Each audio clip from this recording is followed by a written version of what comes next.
आप देख रहे हैं फाइनल ट्रेड। स्वागत है आपका जी बिजनेस के मोतीलाल ओसवाल स्टूडियो में। नमस्कार, मैं हूं दीपांशु भंडारी। हफ्ते का आखिरी ट्रेडिंग सेशन है और ये हफ्ता ऐसा रहा है जहां पर हमने देखा है बाजार में नए रिकॉर्ड्स बने हैं। निफ्टी में 1 पॉइंट से नया रिकॉर्ड रह गया और उसके बाद से कल और आज में आप बिकवाली देख रहे हैं। तो हफ्ते की शुरुआत में मूड माहौल बहुत अच्छा था। इनफैक्ट हर दिन हमें लगा कि शायद निफ्टी भी अपना रिकॉर्ड छू लेगा, बट हुआ नहीं। सेंसेक्स अपना रिकॉर्ड छू चुका है। निफ्टी पर आपने 2 दिन लगातार नए रिकॉर्ड क्लोजिंग हाइज देखे हैं। मिड कैप स्मॉल कैप में रिकॉर्ड्स बने हैं, बट बाजार उसके बाद थोड़ी सुस्त चाल ले रहे हैं। ग्लोबल मार्केट्स का भी मूड थोड़ा इस समय खराब ही चल रहा है। तो इस खराब वाले मूड में क्या हम वीकेंड से पहले और थोड़ा खराब होंगे या फिर सेहत सुधरती हुई दिखेगी? मंथली एक्सपायरी पर भी है नजर। ढेरों एक्शन आने वाला है। आइए देख लेते हैं आने वाले 1.5 घंटे के लिए सबसे बड़ी बातें क्या हैं। सबसे बड़ी बात इस समय तो आपके लिए यही आती हुई दिख रही है कि एक बार फिर से बाजार में सुस्ती आई है कल और आज के बीच में। हालांकि आज की अच्छी बात है कि मॉर्निंग डिप के बाद बाजार आपको संभलते हुए दिखे हैं, पर 18,700 के आसपास आप देख रहे हैं लगभग पूरे दिन ट्रेड हो रहा है। अभी भी 18,700 पर निफ्टी आपको ट्रेड करते हुए दिखेगा। बैंक निफ्टी ये आज थोड़ी बेहतर हालत में है। मॉर्निंग में एक बड़ा डिप आया था, बट उसके बाद शार्प रिकवरी आई। इनफैक्ट मॉर्निंग से अब तक की रिकवरी बैंक निफ्टी ने ही लीड करी है और अब आप देख रहे हैं वापस बैंक निफ्टी पॉजिटिव टेरिटरी में आ गया या फ्लैट इस समय ट्रेड करते हुए दिख रहा है। मेटल्स, ऑटो और पीएसयू यहां पर आपको बिकवाली है करीब 1 से 2% की। मिड कैप और स्मॉल कैप में आपको गिरावट आ रही है 1% नीचे। दोनों इंडेक्स हैं और स्मॉल कैप की अंडर परफॉर्मेंस आ रही है बाजार के मुकाबले में। अमेरिकी फ्यूचर्स अभी भी कमजोर हैं, 100 पॉइंट नीचे। नैस्डैक और डाउ फ्यूचर्स दोनों आपको ट्रेड करते हुए दिखेंगे। ये पूरा हफ्ता हमने देखा है अमेरिकी बाजारों में गिरावट रही है। कल एक हल्का बाउंस बैक एसएनपी और नैस्डैक में जरूर आया था, बट अदरवाइज ये पूरा हफ्ता आपके लिए बिकवाली वाला रहा है और आज भी फ्यूचर्स वीकनेस के ही इंडिकेशंस दे रहे हैं। तो चलिए, वीकेंड है, उससे पहले हमारे बाजार की जो सुस्ती है वहीं पर हमारी नजर बनी हुई है। सेक्टोरली अगर आप देखें, कोई ऐसा बड़ा सेक्टर नहीं जो बाजार को होल्ड आउट करने की कोशिश कर रहा है। चुनिंदा प्राइवेट बैंक्स में खरीदारी आ रही है, स्पेशली इंडसइंड बैंक जो अपने बलबूते पे थोड़ा होल्ड आउट कर रहा है, और फार्मा और हेल्थ केयर स्टॉक्स यहां पर आपको एक्शन दिख रहा है। अदरवाइज बाकी सारे सेक्टर्स आपको कमजोरी में दिखेंगे और आज थोड़े ग्लोबल सेक्टर्स में वापस प्रेशर बना है। मेटल्स लुढ़के हैं, स्पेशली जो आपके बेस मेटल काउंटर्स हैं सारे के सारे आपको कमजोर दिख रहे हैं। ऑयल एंड गैस सेक्टर में कमजोरी आ रही है। कमोडिटीज एसेंशियली आपको सबसे बड़ा वीक पॉइंट इस समय बाजार में दिख रहे हैं। ग्लोबली भी यहीं पर वीकनेस आई थी। इसके अलावा आप देख रहे हैं ऑटो शेयर्स में मुनाफा वसूली चल रही है पिछले कुछ दिनों से, आज भी वैसा ही हाल है। इंफ्रा कमजोर है, एफएमसीजी की तरफ से भी कोई सहारा नहीं आ रहा है। आईटी यहां पर तो गिरावट है ही सुबह से, क्योंकि एक्सेंचर की तरफ से नतीजे सुस्त और गाइडेंस खराब आपने आती हुई देखी है। तो कहां जाएंगे यहां से बाजार? बैंक निफ्टी क्या होल्ड आउट कर पाएगा? हल्की गिरावट है निफ्टी में, इसका क्या एक्शन होगा? आइए जानते हैं ये सारी चीजें अनिल जी के साथ। Good afternoon sir. Very good afternoon. हफ्ते का आखिरी 1.5 घंटा बाकी है। अब रिकॉर्ड की पता नहीं, उम्मीद बनाए ना बनाए वो तो अलग बात है, क्योंकि रिकॉर्ड तो थोड़ा दूर हो गया है, बट क्या पॉजिटिव में क्लोज हो सकता है, या फिर जो सुबह एक बार डिप आए थे उसके बाद अच्छी बात है 18,700 पर स्टेबल हो गया निफ्टी, लगभग वहीं पर ट्रेड कर रहा है। बैंक निफ्टी भी फ्लैट ट्रेड कर रहा है, बट ना यहाँ से ऊपर जा रहे हैं ना यहाँ से नीचे जा रहे हैं। ग्रीन में अब बंद होना मुश्किल है निफ्टी के लिए। बैंक निफ्टी तो हो जाएगा, बैंक निफ्टी में इतनी समस्या नहीं, लेकिन निफ्टी में मुश्किल है क्योंकि वीकेंड सेशन है और कोई ऐसा बड़ा ट्रिगर आपको है नहीं ग्लोबल से। यूएस भी 100 पॉइंट नीचे डॉ पे दिख रहा है आपको, और नैस्डैक चूंकि ऑलरेडी कल नैस्डैक बढ़ के आया है, तो फिर अगर नैस्डैक के लिए बढ़ने का थोड़ा स्कोप कम भी हो जाता है। 2 दिन से एफआईएस की थोड़ी सेलिंग हल्की फुल्की या फिर हाथ रोकने वाला मामला भी है, और अगले हफ्ते मंथली एक्सपायरी भी है, और उससे पहले आपने मिड वीक सेशन में छुट्टी भी रखी, आपको याद है ना? Yes sir. तो इन सब के बीच में उसका तो इन सब के बीच में तो इसलिए मुझे लगता है कि कोई ऐसा मतलब क्या होता है, आपके पास खरीदने के लिए भी तो एक कोई ऐसा बड़ा रीजन ऐसा होना चाहिए कि मैं अभी इसलिए लूंगा कि सोमवार को इसके नीचे मिलेगा नहीं।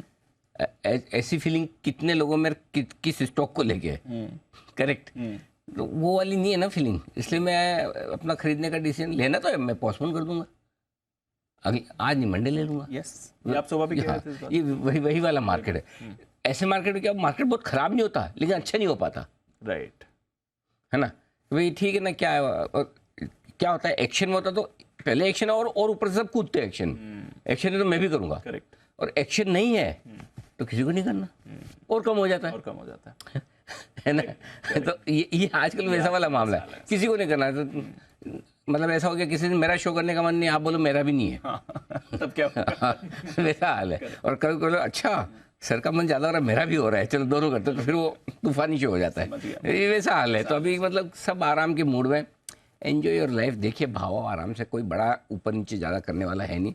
फिर भी अपना फॉर्मूला सिंपल है जी, 18,600 18,700 धीरे धीरे अक्यूमुलेशन रेंज है, 18,800 18,900 बेचने की रेंज है, 18,700 से 18,800 नो ट्रेड जोन टाइप है, यहाँ आराम से देखिए, वेट एंड वॉच करिए, बस सिंपल सी चीज़ है। बैंक निफ्टी का जहाँ तक सवाल है 43,500 के आसपास लेना है, 44,000 के आसपास देना है, बीच में खाली देखना है। करेक्ट, ये है। तो ये कि बस देखो, आराम से एंजॉय करो। स्टॉक्स का जहाँ तक सवाल है, आपकी ट्रेडिंग पोजीशन है, और अगर ट्रेडिंग पोजीशन में आपको स्टॉप लॉसेस के आसपास आ रहा है, निकलने जैसा लगता है, तो स्टॉप लॉस लगा लीजिए। और अगर आपकी इन्वेस्टमेंट पोजीशन है तो कोई सोचने समझने देखने की ज़्यादा डरने की ज़रूरत है नहीं।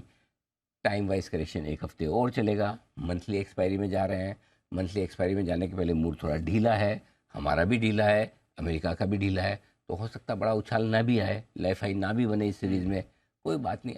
अगर आप ये मान के चलते हैं ऊपर में 18,900 और नीचे में 18,400, इस रेंज से मैं कंफर्टेबल हूँ, तो आपके लिए एक्सपायरी है नहीं है, बराबर है। तो आप अपने माइंड को एडजस्ट कर लीजिए, करेक्ट, मार्केट के हिसाब से, और फिर अपने देख लीजिए। अगर 18,400 आ गया तो क्या मुझे और भेज देना चाहिए, तो बेचो, फिर वेट क्या कर रहे हो। हाँ, अगर लगता नहीं 18,400 आ गया, मुझे चिंता नहीं है, तो ठीक है, कोई बात नहीं, कोई टेंशन तो बिल्कुल ऐसा मार्केट है जहाँ पर आपको कुछ करना चाहो तो लेवल से करो, कुछ नहीं करना चाहो तो कुछ मत करो, डन। बाकी सोमवार को अगले हफ्ते का एक्शन तो हो गई। इस बीच थोड़े डेटा बन के आए हैं। यस सर, बड़े इंटरेस्टिंग आए हैं दीप डेटा, तो आप जब भी जैसा भी मुझे समय देंगे उन डेटा के लिए आपके पास पहुंचूंगा। तब तो कुशल और अरमान तैयार हैं, अति उत्साहित होकर तैयार है आपके साथ कुछ बात बताने के लिए। जी, तो कुशल से करते हैं शुरुआत। कुशल बताइए, कुछ हैं आने वाले इंपॉर्टेंट ट्रिगर्स दिन के लिए? बिल्कुल, काफ़ी सारे ट्रिगर्स हैं आने वाले 3 दिनों के लिए। कभी कमी नहीं होती, होंगे 4 ही, काफी सारे हैं। कितने? काफी मतलब खाली ऐसा नंबर बताओ। सिर्फ 15 तो दिख रहे हैं सामने। काफी सारे, काफी फिर काफी सारे 15 मतलब बोलते 15 तो हो जाए तो ज्यादा है। वेरी गुड, बताइए कुशल। तो सबसे पहले तो प्रधानमंत्री मोदी का जो यूएस दौरा चल रहा है, तो उनकी मीटिंग होने वाली है आज, और ये गूगल के सीईओ सुंदर पिचाई साहब के साथ होने वाली है, 1-on-1 मीटिंग है। 12 ट्रिगर ऐसे तो नहीं है, 12 अलग अलग लोगों से प्रधानमंत्री मिल रहे हो, 12 ट्रिगर में पता चला 12 ट्रिगर तो होगा, 12 मीटिंग है, 13-14 ये एक ही है ना। ऐसे बड़ी लाइन है जो मिलने वाले हैं आज। इसीलिए मैं बोला, पता चला 15 के नाम अलग अलग ले रहे, बोले 15 ट्रिगर। मोदी जी ए से लेके जेड तक मिलेंगे। मीटिंग विद ए एक ट्रिगर, मीटिंग विद बी दूसरा ट्रिगर। शॉर्टन कर दूंगा सर, A to Z। बताइए। तो इसके साथ साथ टाटा कंज्यूमर प्रोडक्ट्स, इस पर ध्यान रखिए, ये अपने जो GDRs हैं वो लंदन स्टॉक एक्सचेंज और लग्जमबर्ग स्टॉक एक्सचेंज से डीलिस्ट करते हुए नजर आएंगे। साथ ही सॉवरिन गोल्ड बॉन्ड स्कीम, इसका सब्सक्रिप्शन आज बंद हो जाएगा, तो आज आखिरी दिन है आपको अगर सब्सक्राइब करना है तो। HMA एग्रो इंडस्ट्रीज, इसका IPO भी आज ही बंद होने वाला है। जहाँ तक REC का सवाल है, कल के दिन में यहाँ पर FY23 के लिए जो फाइनल डिविडेंड को लेकर ये बोर्ड मीटिंग करने वाले हैं, तो देखना होगा कि यहाँ पर क्या फाइनल डिविडेंड निकल कर आता है।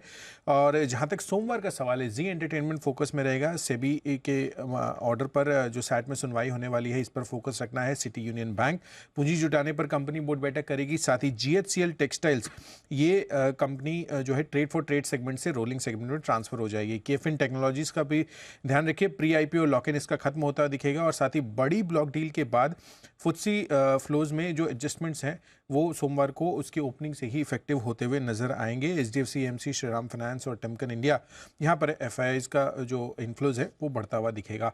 जहाँ तक आइडिया फोर्स टेक्नोलॉजीज का सवाल है, आज सुबह मैंने मैनेजमेंट से भी बात की, इसका IPO खुलने वाला है सोमवार से, और 29 तारीख तक इसका IPO खुला रहेगा।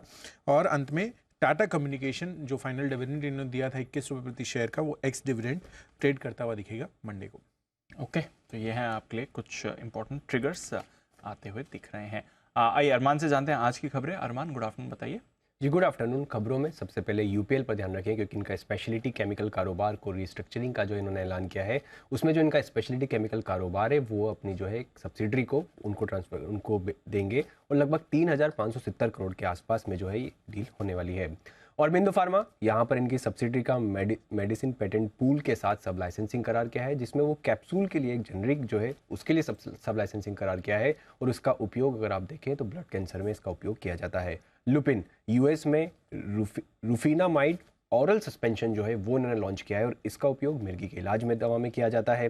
ब्रिगेड एंटरप्राइजेज, यहाँ पर बेंगलुरु में कमर्शियल प्रोजेक्ट इन्होंने एक लॉन्च किया है, ब्रिगेड डेकन हाइट्स प्रोजेक्ट का नाम है वो है लॉन्च करते हुए दिखे हैं। शिल्पा मेडिकेयर, यहाँ पर राइट इशू के जरिए 325 करोड़ जुटाने को मंजूरी मिलती हुई दिखी है। LIC धनवृद्धि के नाम से इन्होंने एक नई पॉलिसी जो है लॉन्च करी है। और कई सारी ब्लॉक डील्स हैं जिसमें लैंडमार्क कार्स जो कि 57 lakh shares, 14.3% equity, is my trip, easy trip planners की बात करें 6.3 crore shares, 3.6% equity, Sterling and Wilson जहाँ पर 20 lakh share, NTPC 24 lakh, IRFC 46 lakh और HDFC बैंक लगभग 6 लाख शेयरों के कई सौदे की। ओके, तो ये है ढेर सारी खबरें जिनके दम पर आज आपको दिख रहा है भरपूर एक्शन, और इसी एक्शन को आगे बढ़ाने के लिए एक्सपर्ट्स की दमदार टीम है तैयार। कुणाल जी, सुमित जी जुड़ चुके हैं हमारे साथ, संदीप जी, हिमांशु जी भी आपके लिए तैयार हैं, विश्वेश जी, शरद जी, आशु मदान साहब, मेहुल कोठारी साहब और बस और कोई नहीं, बस सबके नाम आ गए। तो शरद जी का भी ले लिया, हाँ ले लिया था। तो सबका बहुत बहुत स्वागत है। आइए, वैसे तो आमतौर पर बिगुल की शुरुआत वागले साहब के साथ ही होती है क्लोजिंग शो में, आज भी वागले साहब के साथ ही हो रही है, लेकिन एक बदलाव है दी जी। वागले साहब अपना वागले का वंडर नहीं देना चाहते। अच्छा, स्पेशल कॉल। ओह, इसका दूसरा मतलब अब सोचो, गजब वागले साहब, मतलब क्या करना क्या चाहते हैं इस उम्र में, सोचो आप। इस हफ्ते दूसरी बार स्पेशल कॉल वागले साहब की तरफ से बिगुल।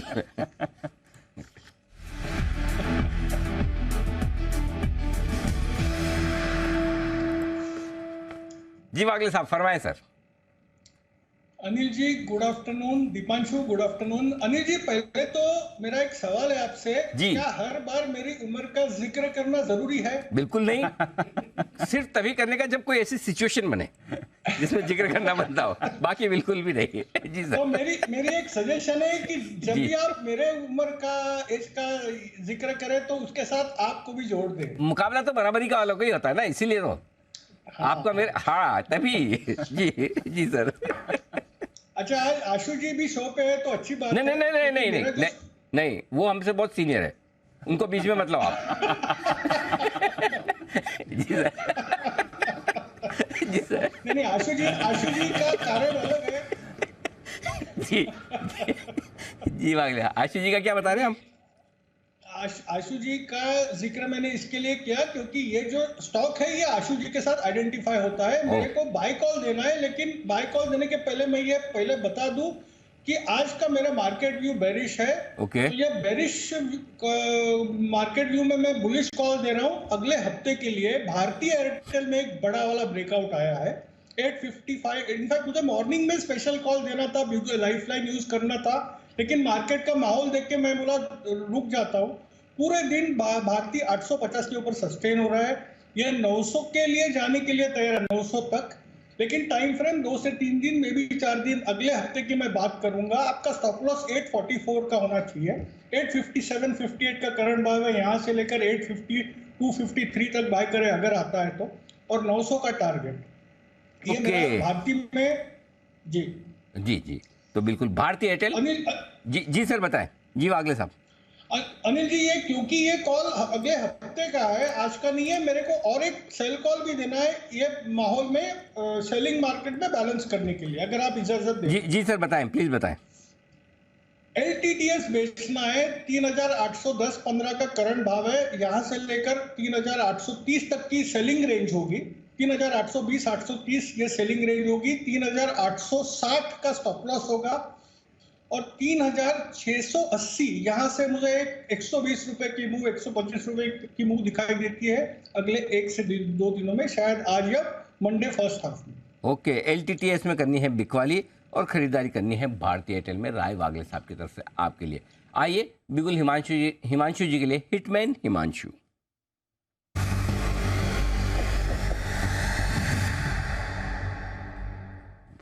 बताएं sir. Good afternoon to you Anil ji. Anil ji, sell side का स्टॉक है और बेचना है CUB का फ्यूचर, यानी कि सिटी यूनियन बैंक का फ्यूचर, जो कि एक क्लियर कट एक बहुत तगड़ा अंडर परफॉर्मर रहा है, एक लगाड़ रहा है, किसी भी तरह की रैली में पार्टिसिपेट नहीं किया, और आज यहाँ पर एक बहुत ही क्लासिकल डिस्ट्रीब्यूशन पैटर्न का ब्रेकडाउन होता हुआ नजर आ रहा है, एक फ्लैग फॉर्मेशन का। मुझे लगता है सिटी यूनियन बैंक नए लोज बनाने की तैयारी कर रहा है। 121 रुपए के आसपास के करंट लेवल्स हैं फ्यूचर्स में, यहाँ पर बिकवाली करेंगे। 123 123 रुपए के ऊपर का स्टॉप लॉस लगाना है। पहला टारगेट 117 रुपए, दूसरा टारगेट 115 रुपए, लेकिन मेरा पोजिशनल ऐसा मानना है कि ये स्टॉक 110 रुपए और इवेंचुअली शायद 100 रुपए तक भी जाने के लिए तैयार है, तो सिटी यूनियन बैंक के फ्यूचर्स में शॉर्ट करके चलने की सलाह है। सिटी यूनियन बैंक को करें शॉर्ट, ये है राय आपके लिए इस वक्त आती हुई हिमांशु जी की तरफ से। इसने मार्केट की रैली में पार्टिसिपेट नहीं किया, लेकिन फॉल में जरूर करेगा, ये मानना है हिमांशु जी का। आइए एक बार जरा बाजार पर भी राय ली जाए और थोड़े स्प्रेड्स भी अगर इंडेक्स पे कोई है तो आशीष सर से जाने। सर बताएं, स्वागत है आपका। Good afternoon Anil ji. अनिल जी, रिप्लाई वही है जो भी आपने बोला कि मतलब एक रेंज है, उसी रेंज में रहेगा अनिल जी। 43,500 के नीचे नहीं लगती बैंक निफ्टी, 44,000 के ऊपर ही नहीं लगती। आज विश्वेश भी है मेरा छोटा भाई, तो मुझे वो पिछले हफ्ते का याद आ गया। तब भी मेरा व्यू यही था कि 44,000 के ऊपर की लाइफ नहीं बैंक निफ्टी दिखती है, अभी भी वही दिख रही है। अनिल जी सेम चीज निफ्टी के अंदर भी है। छोटे भैया कुछ कहना चाहते हैं? छोटे भैया की मुस्कुराहट बड़ी जोर से आई है। छोटे भैया कोई बात नहीं, छोटा भाई बाद में बोलेगा, पहले बड़े को फिनिश तो करने दो। अच्छा बोलिए बोलिए वाशु जी, बोलिए जी।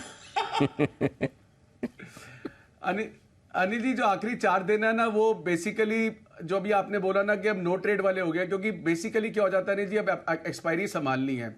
आप कुछ भी कहें अनिल जी, 2-5 स्टॉक ऐसे सबके पास होंगे जो इस वक्त फंस चुके होंगे और उसको कैसे निकलना है। प्रीमियम्स बहुत कम हो गए हैं, आखिरी हफ्ते में प्रीमियम्स ऐसे होते हैं कि रिपेयर ट्रेड बहुत मुश्किल हो जाता है, तो वो पॉसिबल नहीं है।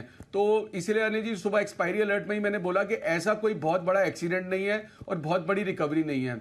अभी आप बात कर रहे थे जैसे बैंक निफ्टी आपको थोड़ा बेटर लग रहा है निफ्टी से, मतलब वो है, but Anil ji bank Nifty में भी ऐसी कोई अलग से बेटर होने वाली बात नहीं है, क्योंकि वो एचडीएफसी बैंक ने संभाला हुआ है। कैसे संभाला हुआ है, क्यों संभाला हुआ है, मुझे उसका आंसर नहीं समझ आया। क्योंकि अनिल जी लास्ट वीक आपको ध्यान होगा पुट दी थी और 40 रुपए की मूवमेंट ऊपर में आ गई, चाहे पुट में 8 रुपए का लॉस हुआ हो। लॉस की बात नहीं है अनिल जी, लेकिन जो एक 40 रुपए की मूवमेंट एचडीएफसी बैंक में आई, 40-50 रुपए की आई, वो बड़ी लॉजिक डिफाइंड थी। तो मुझे लगता है कहां तक ले जा सकता है एचडीएफसी बैंक निफ्टी को, कब तक संभाल सकता है। तो मैं बैंक निफ्टी में पॉजिटिव नहीं हूं।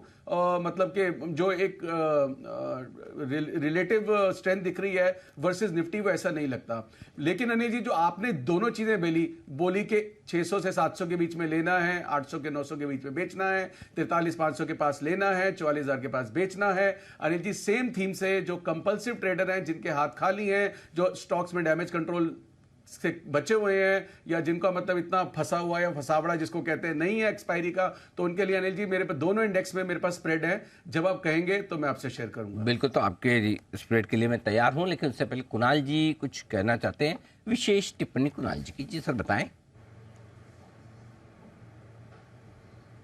अनिल जी देखिए, मैं ये कह रहा था कि बड़े भाई बोल रहे थे अनिल जी अभी तो अनिल जी आपने बताया कि ये जब बोले उस समय योगा ब्रेक लेना है। अनिल जी जब छोटे भाई बोलेंगे उस समय अनिल जी किस प्रकार का ब्रेक लेना है, अनिल जी वो भी थोड़ा प्रकाश डाल दें आप। तब कुछ लेने की जरूरत नहीं, तब तक आप ब्रेक हो चुके होंगे, आई मीन टूट चुके होंगे।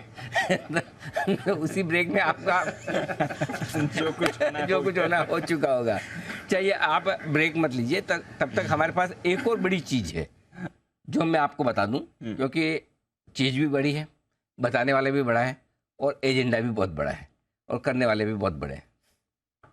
अच्छा हाँ। इतनी सारी चीजें। हाँ, चीज है बोर्ड मीटिंग, ओके, बताने वाले हैं ब्रजेश। एजेंडा बहुत बड़ा है, और करने वाले कौन है? सेबी, वो भी बहुत बड़ी। तो चारों बड़ी चीजों के बीच में जो 28 जून को होने वाला ये कार्यक्रम, जो सेबी की बोर्ड बैठक होने जा रही है, इसमें लंबा एजेंडा है बोर्ड मीटिंग में, और मार्केट हॉलीडे है, मिड वीक ट्रेडिंग सेशन है जो कि होगा नहीं, लेकिन उस दिन अगर सेबी मीटिंग करेगी तो आप सोच सकते हैं कि कितना बड़ा एजेंडा होगा। क्या है वो एजेंडा, बताने के लिए तैयार है ब्रजेश हमारे साथ। ब्रजेश बताइए। आपने कहा बड़ा एजेंडा है, तो मैं बता दूं करीब 40 आइटम है। हाँ? 40 एक ही दिन में करने हैं? 40 आइटम है। वाह। उसमें से कुछ ऐसे हैं जो रूटीन मैटर होते हैं, क्योंकि नए साल की शुरुआत के बाद जो है बहुत सारी चीज़ें अप्रूवल लेनी होती हैं सरकार से, या सरकार को बताना होता है, तो उस तरह की चीज़ें हैं। लेकिन जो काम की चीज़ें हैं वो मैं बताता हूँ।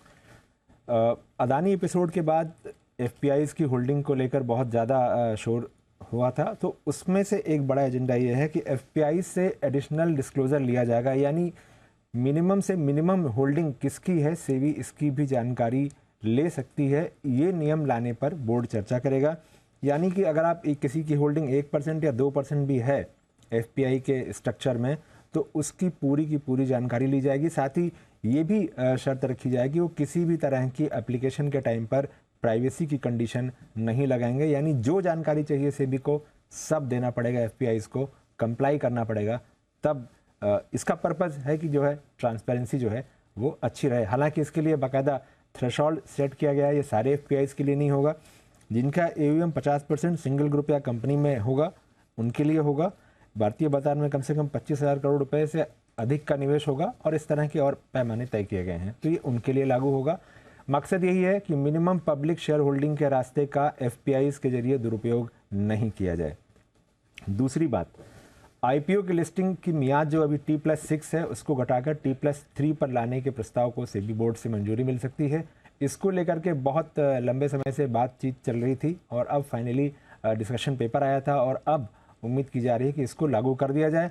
और ये भी दावा किया जा रहा है कि इस तरह ये कैसे काम करेगा, ये पूरा सब कुछ एक तरह से टेस्ट हो चुका है, तो इम्प्लीमेंटेशन में कोई बड़ी दिक्कत नहीं आएगी। तीसरी बात जिसको लेकर बहुत चर्चा हुई कि म्यूचुअल फंड का जो टोटल एक्सपेंस रेशियो होता है उससे जुड़े जो नियम हैं वहाँ पर बड़े अहम बदलाव किए जाएं। सेबी की मंशा ये है कि जब आप कहते हैं कि टोटल एक्सपेंस रेशियो, तो टोटल का मतलब टोटल होता है, उसके ऊपर से कुछ आप जोड़िए नहीं। तो इसको लेकर जो है भी अप्रूवल मिलने की उम्मीद की जा रही है। इसमें TR में जो सब ये कहा जा रहा है कि फंड हाउस के लेवल पर इसको लागू किया जाए, ना कि स्कीम के लेवल पर। परफॉर्मेंस आधारित TR का एक नया नियम जो है वो लाया जाए। सीधे एक्सचेंज में सौदे डाल सके म्यूचुअल फंड, ताकि जो फ्रंट रनिंग होती है उसको भी दूर किया जा सके। और जो कॉस्ट है जो करीब 6 पैसे के आसपास आती है, नॉर्मली ब्रोकर को 12 पैसे देने पड़ते हैं, तो वो भी कैसे कम किया जाए। और जब साइज़ बड़ा हो जाता है म्यूचुअल फंड का तो कैसे ये खर्चे एक तरह से इकोनॉमिक लगने लगते हैं, तो उसका फ़ायदा इन्वेस्टर्स को मिले। तो एक ये बड़ी बात हुई। इसके अलावा म्यूचुअल फंड में अगर गड़बड़ियां होती हैं तो उसके लिए इंस्टीट्यूशनल मैकेनिज़्म बनाया जाए। मतलब गड़बड़ी हुई तो गड़बड़ी के लिए जिम्मेदार किसको माना जाएगा, गड़बड़ी किसने की, ये पूरा आइडेंटिफाई होगा। इस गड़बड़ी को ठीक करने के लिए क्या कदम उठाया गया, ये पूरा सब कुछ एक तरह से रिटन डाउन होना चाहिए। अभी ये नियम ब्रोकर्स के लिए है और एक्सचेंजेस के लिए है, तो ये नियम पूरी तरह से म्यूचुअल फंड पर भी लागू करने का प्रस्ताव है। इसके अलावा UPSI की जो परिभाषा है उसमें भी बदलाव किया जाएगा। इनसाइडर ट्रेडिंग को रोकने के लिए ये काफ़ी बड़ी चीज़ हो सकती है, ये प्रस्ताव अगर पास होता है तो। जैसा कि हमने देखा था कि सेबी ने पिछली बोर्ड मीटिंग में ये बदलाव किया था कि किन चीज़ों को मटेरियल कंपनियों को मानना पड़ेगा, उसके लिए बाकायदा क्वांटिटेटिव थ्रेशोल्ड तय कर दिया गया था, टर्नओवर, मुनाफा और इस तरह की चीज़ों को आधार बनाकर। तो अब जो चीज़ें उस क्राइटेरिया पर फिट बैठ रही होंगी वो सारी की सारी इवेंट्स UPSI होंगी, यानी गोपनीय मानी जाएंगी। और उसके आधार पर अगर कहीं कोई ट्रेडिंग करता है तो वो इनसाइडर के दायरे में आएगा। सबसे इंटरेस्टिंग चीज़ जो है इसमें एक और एजेंडा है, वो अनएक्सप्लेन्ड सस्पिशियस ट्रेडिंग एक्टिविटी है। यानी कि बार बार आप सौदे कर रहे हैं, आपके सारे सौदों में मुनाफा हो रहा है, या बार बार आप घाटे से बच रहे हैं, तो जिम्मेदारी आप पर होगी कि एक्सप्लेन कीजिए कि कैसे आप ऐसा कर पा रहे हैं। आप प्रूव कीजिए, सेबी नहीं प्रूव करेगा। अच्छा, आपको प्रूव करना है कि आप कौन सी ऐसी दिव्य शक्ति आपके पास है कि आप लगातार जो है एकदम वेरी नाइस, हाँ, घाटा बचा रहे हैं और मुनाफा कमा रहे हैं। लेकिन जब भी ये होगा तो सेबी ऐसा नहीं सीधा ऑर्डर पास कर देगा, तो आपको सुनवाई का मौका दिया जाएगा।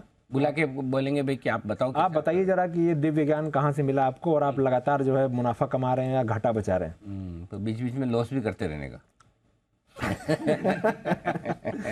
इसके अलावा एक और चीज़ जो थी वो थी कि एफएंडो वाले शेयरों में जो प्राइस बैंड कैसे तय होता है उसका दायरा बढ़ाया जाएगा।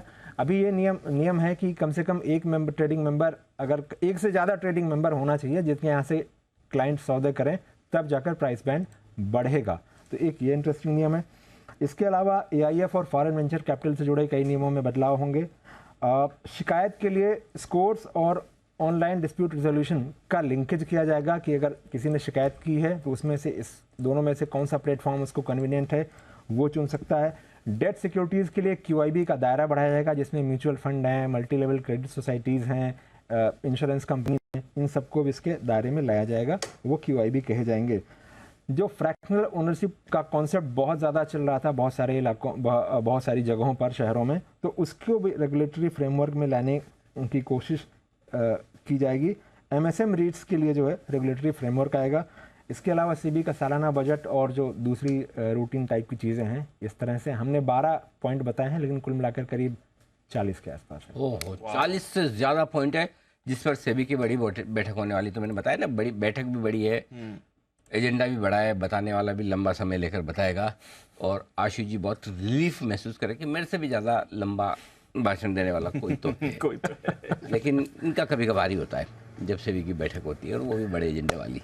आइए बिगुल आशु जी के लिए स्विंग के सुल्तान आशु मैदान।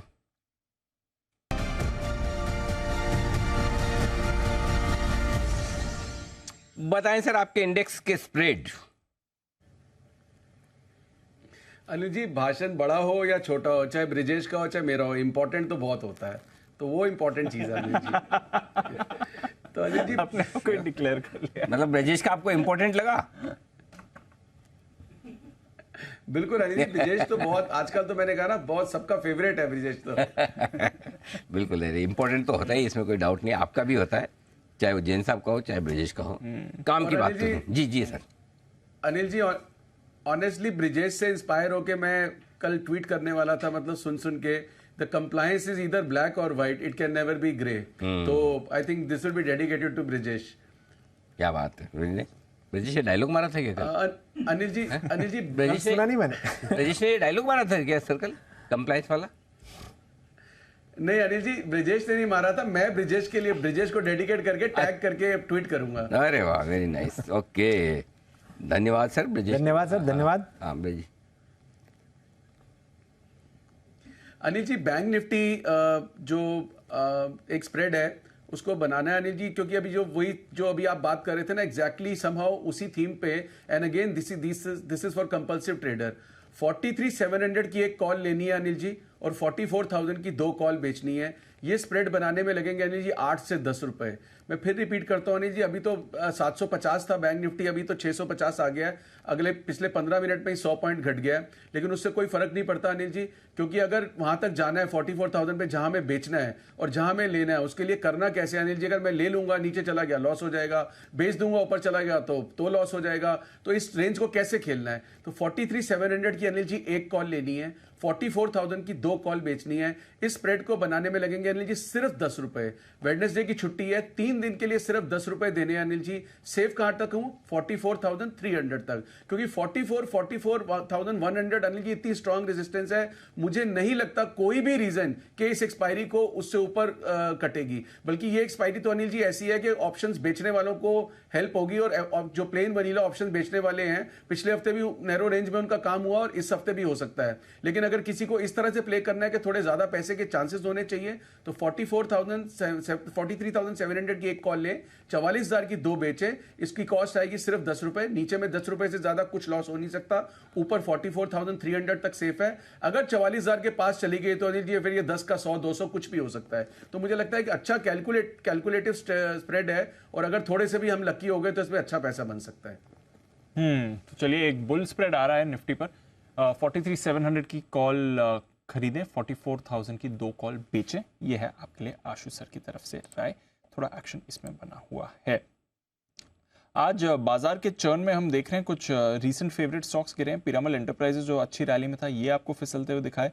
बड़ी वीकनेस आई है। इंडिया सीमेंट्स में अच्छी रैली थी, ये फिर आज फिसला है। बलरामपुर चीनी भी रिसेंटली रैली में था, ये भी आपको गिरते हुए दिखाए। और HL सुबह एक्टिव था, वायदा कारोबार के बैन से भी आया, बताओ आपको 2.5% नीचे दिख रहा है। बट वोल्टास, इस पर एक बार शरद जी से राय लेनी है। शरद जी, 4% का कट दिख रहा है इसमें, आज डाउनग्रेड भी आया है और स्टॉक में वीकनेस भी बनी हुई है। रिसेंटली रिपोर्ट्स भी ये इंडिकेट कर रही थी कि जो समर की डिमांड थी गर्मी के समय, वो उतनी नहीं थी जितना बाजार ने पहले अनुमान लगाया था। क्या राय रखते हैं सर वोल्टास पे? देखिए, मेरा ये मानना है कि हो सकता है इस सीजन थोड़ा कम ज़्यादा हो जाए, बट लॉन्ग टर्म में जिस तरीके से एसीज की डिमांड इंडिया में रहनी चाहिए और इंडस्ट्रियल कूलिंग की भी डिमांड रहनी चाहिए, वो काफ़ी स्ट्रॉन्ग रहनी चाहिए इंडिया में भी और ग्लोबली भी, जिसका फ़ायदा ज़्यादातर एसी कंपनीज़ को होना चाहिए, वोल्टास को भी होना चाहिए। और ये लेवल पे मुझे नहीं लगता कि वैल्यूएशंस बहुत एक्सपेंसिव है। हालांकि फॉरवर्ड अर्निंग्स में ठीक ठाक कोलैप्स ऑलरेडी आ गया है पिछले 3-4 महीनों में, बट अब यहाँ से मुझे नहीं लगता कि बहुत ज़्यादा डाउनसाइड की गुंजाइश बचती है। और लॉन्ग टर्म के हिसाब से मेरा तो एक्यूमुलेट करने के टारगेट है, इनिशियल टारगेट्स 1200 रुपये के आसपास हैं, और मुझे लगता है लॉन्ग टर्म में सबसे स्मार्ट ग्रोथ ग्रोथ या सबसे हाई ग्रोथ आपको अगले 10-15 सालों में एसी या एसी रिलेटेड प्रोडक्ट्स में दिखाई देगी, जिसका फायदा वोल्टास को होना चाहिए। ओके, तो चलिए वोल्टास पर रखेंगे नजर, ये काउंटर आपको एक्शन में दिख सकता है। इंडसइंड बैंक पर एक बड़ी तेजी आ रही है, 3% ऊपर ये काउंटर दिख रहा है, कुछ खबरें भी चल रही हैं इसको लेकर। आइए मेहुल जी से भी बात करते हैं। और मेहुल जी, बाकी बाजार सुस्त है बट इंडसइंड बैंक में अच्छी तेजी है, 3% ऊपर। जरा देखें सर इसका चार्ट। दीपांशु जी गुड आफ्टरनून। देखिए इंडसइंड की बात करें तो यहाँ पर एक थोड़े दिनों पहले जून के बिगनिंग में ब्रेकआउट आया था 1250 1260 के पास, तो बिल्कुल वही ब्रेकआउट जोन को उसने रीटेस्ट किया है और वहां से फिर से आज ये रैली देखने को मिली। तो जब तक अब ये आज का जो लो है वो बहुत ही स्ट्रॉन्ग सपोर्ट और एक स्टॉप लॉस की तरह प्ले करेगा आने वाले दिनों में। जब तक 1262 जो कि आज का लो है वो ब्रेक नहीं होता तब तक इसमें बने रहना है, क्योंकि अपसाइड बहुत ही स्ट्रॉन्ग है, ब्रेकआउट बहुत स्ट्रॉन्ग आया था और यहाँ से फिर से और अपसाइड देखने को मिल सकता है। सो लॉन्ग पोजीशन को इसमें होल्ड करना है with a strict stop loss of 1262, because अगर ये 1262 के नीचे अगर चले जाता है तो ये ब्रेकआउट फेलियर होगा। ब्रेकआउट अगर काम कर जाता है तो शायद 1350 1400 तक के भी लेवल्स देखने को मिल सकते हैं, but hold with the strict stop loss of 1262। IndusInd bank जो मजबूती से 3.5% ऊपर, और इसी के दम पर बार बार निफ्टी बैंक हरे निशान में आने की कोशिश करता दिख रहा है। अभी भी मिनटों मिनटों में 100 पॉइंट बढ़कर भी आया है, उतार चढ़ाव काफी जबरदस्त आई है। ऐसे में बिल्कुल हिमांशु जी के लिए hitman Himanshu.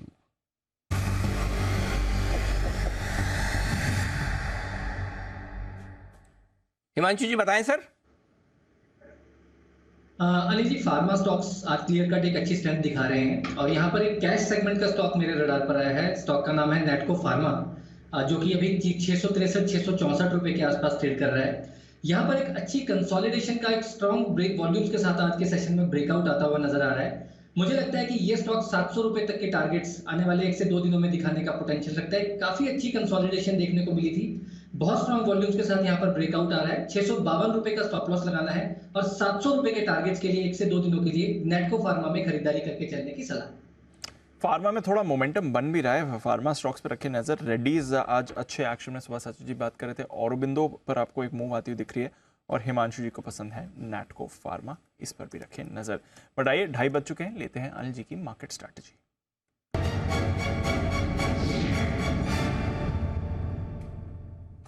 Sir global picture अच्छी तो नहीं है, 100 पॉइंट नीचे आपको निफ्टी माफ कीजिए डाउ फ्यूचर्स और नैस्डैक फ्यूचर्स दोनों ट्रेड करते हुए दिख रहे हैं। S&P 500 फ्यूचर्स भी आपको 0.5% का कट दिखा रहे हैं। तो अमेरिकी बाजारों में तो आपको लग रहा है सुस्ती है, पूरा हफ्ता ही खराब रहे हैं और आज भी कुछ ज़्यादा बड़ा एक्शन आपको दिख नहीं रहा है। यूरोप में हल्की नरमी है, उतनी ज़्यादा नहीं है जितना अमेरिकी फ्यूचर्स दिखा रहे हैं, बट नरमी है। एशिया के बाजार आज कमज़ोर थे, जापान 1.5% नीचे था, सिंगापुर 1% नीचे था, कॉस्पी 1% नीचे था। तो एशिया में भारी कमजोरी आज देखिए। अमेरिकी फ्यूचर सुस्त हैं, यूरोप खराब है, हमारा बैंक निफ्टी फ्लैट है, निफ्टी खराब है। क्या करना है सर? दीप बहुत ही क्रूशियल लेवल पर इस वक्त मार्केट है, 18,700 के आसपास, 18,690 18,700 निफ्टी जहाँ पर है, ये होल्ड होना जरूरी है आखिरी आधे घंटे में, 1 घंटे में जी, और स्पेशली 3 बजे के पहले तक। अगर आप 18,690 के नीचे ट्रेड करते हैं तो आपकी रिस्क 18,635 18,600 तक की खुल जाती है, वहां पर फिर आपके लिए खरीदारी का मौका बनेगा। 18,700 आप होल्ड करके ऊपर की तरफ निकलते हैं तो 18,750 के ऊपर क्लोज होना मुश्किल होगा, वहां पर जाकर आप क्लोज होने की कोशिश करेंगे। 18,800 के पार भूल जाइए। तो 18,750 18,800 आपके लिए सप्लाई जोन रहेगा। 18,700 ट्रेंड डिसाइडर लेवल है, 18,690 और नीचे की तरफ 18,600 635 ये सपोर्ट जोन है। ये डेटा में क्रिस्टल क्लियर नजर आ रहा है।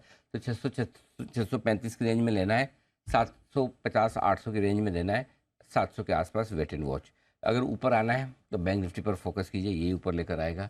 नीचे आना है तो निफ्टी को किसी की जरूरत नहीं, खुद ही अपने आप आ रहा है, हो जाएगा। ये आपके लिए डेटा है, डेटा बहुत क्रिस्टल क्लियर बने हुए हैं, एकदम साफ नजर आ रहे हैं। बैंक निफ्टी का जहाँ तक सवाल है, 43,500 स्ट्रॉन्ग सपोर्ट है, 44,000 रुकावट की लेवल है। तो 43,500 से 43,700 की रेंज सपोर्ट ले रही है, 43,800 से 44,000 की रेंज सप्लाई दे रही है।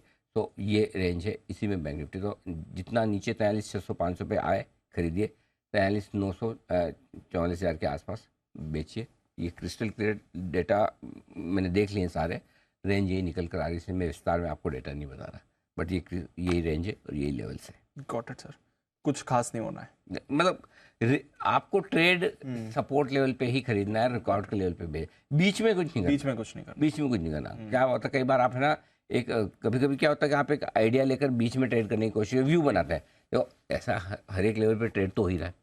2 लोग तो कर ही रहे हैं, एक का तेजी एक का मंदी का व्यू। एग्जैक्टली आपको क्या करना है, आपको बीच में करना ही नहीं, छोड़ो, जाने दो। व्यू बनाना है वो बनाए, आप तो लेवल आने दो। हाँ। नीचे का लेवल आएगा तो खरीदेंगे, ऊपर का लेवल आएगा तो बेचेंगे। बीच वाले हम कुछ नहीं करेंगे, Got it. आराम से देखो ना, बैठो ना, बैठे हुए हाँ।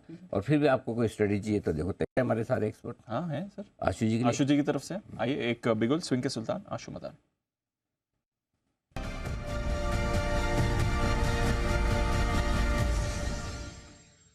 बताएं आशु जी। दीपांशु, अगले 3 दिन के लिए एक स्टॉक में बुल स्प्रेड बनाना है, थोड़ा सा प्रॉमिसिंग लग रहा है, थोड़ा प्रीएम्प्ट भी कर रहा हूँ, लेकिन दीपांशु इंपॉर्टेंट यह है कि ट्रेड कैसे करते हैं। अगर प्रीएम्प्ट करने वाली जो एक वो गट फील है या एक स्टडी है वो रॉन्ग हो जाए तो लॉस नहीं होना चाहिए। तो वो स्टॉक है दीपांशु L&T का भाव चल रहा है अराउंड 2400 रुपये, फ्यूचर का भाव है 239899। 2400 की एक कॉल लेनी है, 2440 की 2 कॉल बेचनी है। इस स्प्रेड में दीपांशु कॉस्ट आएगी सिर्फ 4 रुपये। 2400 की L&T की एक कॉल लेनी है, 2440 की L&T की 2 कॉल बेचनी है, स्प्रेड की कॉस्ट आएगी सिर्फ 4 रुपए। और मैं सेव कहां तक दूं? 2480 तक। तो 2400 से 2480 तक कहीं ये बंद हो गया तो अपने को बहुत बड़ा जैकपॉट लगेगा। नहीं तो ये 4 रुपए में, ये 4 रुपए इसकी वैल्यू रहेगी, हम कभी भी बेच सकते हैं, निकाल सकते हैं। सो अगर मार्केट में कुछ रिवर्सल आता है या कुछ चुनिंदा स्टॉक्स हैं जो शायद टेम्परेरीली या आउट परफॉर्म कर सकते हैं, so I think L&T is one of the potential candidate. तो उसके लिए ये स्प्रेड है। कॉस्ट क्या है? 4 रुपए, जाने में कुछ भी नहीं है, क्योंकि दीपांशु एक्सपायरी में जाने में बहुत बड़ी चीज हो सकती है। मतलब 10 मिनट नहीं लगेंगे या 1 घंटा नहीं लगेगा कि 40 रुपए L&T टूट भी सकता है। That kind of a capacity, not because of the stock, because expiry. मैं एक्सपायरी सबको बोलता हूं, एक्सपायरी किसी की नहीं है। मतलब एक्सपायरी आपके अगेंस्ट है, वो आपका सबसे बड़ा दुश्मन है, वो किसी की नहीं है। उसको बहुत स्मार्टली प्ले करना पड़ता है और वो हर दिन से अलग है, हर वीक से अलग है, हर मंथ से अलग है। उस दिन सब डेटा को उल्टा पुल्टा देखना पड़ता है, तब समझ आती है। तो ये ऐसे में कोई भी स्टॉक उथल पुथल कुछ भी कर सकता है। तो इतना कैलकुलेटिव मूव लेना चाहिए कि जाने में कुछ नहीं हो। तो 2400 की एक कॉल लें, 2440 की 2 बेचे, सिर्फ 4 रुपए लगेंगे। और अगर 20, 30, 40 रुपए की कोई मूवमेंट आ जाती है या 4 के 16 भी हो जाते हैं, रिस्क रिवॉर्ड तो उस तरह से बनाना पड़ेगा अगर ट्रेड करना है। तो ये L&T का अच्छा स्प्रेड है।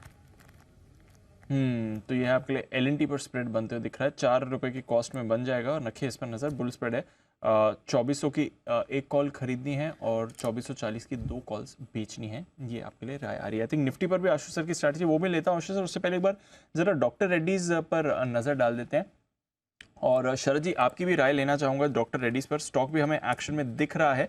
ट्रेड जेनेरिक्स कारोबार में कंपनी आपको एंट्री लेती हुई दिख रही है। ये अभी अभी खबर आ रही है जहां तक डॉक्टर रेड्डीज का सवाल है। तो ट्रेड जेनेरिक्स में अब कंपनी की एंट्री हो रही है। आरजेनिक्स नाम का एक प्रोडक्ट है, इसे लॉन्च करके ये अपने ट्रेड जेनेरिक्स कारोबार में जाते हुए दिख रहे हैं। तो डॉक्टर रेड्डीज की तरफ से ये खबर आती हुई दिख रही है और आगे भी कुछ और प्रोडक्ट्स ये लेकर आएंगे। एसेंशली ट्रेड जेनेरिक्स वही प्रोडक्ट होते हैं जो आप डॉक्टर्स के जरिए नहीं प्रिस्क्राइब करते हैं, सीधा बिजनेस चैनल्स के थ्रू या ट्रेड चैनल्स के थ्रू इसको प्रिस्क्राइब किया जाता है। तो ये खबर आ रही है डॉक्टर रेड्डीज के लिए और इसे 150 करोड़ लोगों तक पहुंचाने का इनका लक्ष्य है अगले 7 साल में। ये इनकी तरफ से आ रही है। शरद जी कैसे देखना है सर इस डेवलपमेंट को और डॉक्टर रेड्डीज पर आपकी राय भी सर?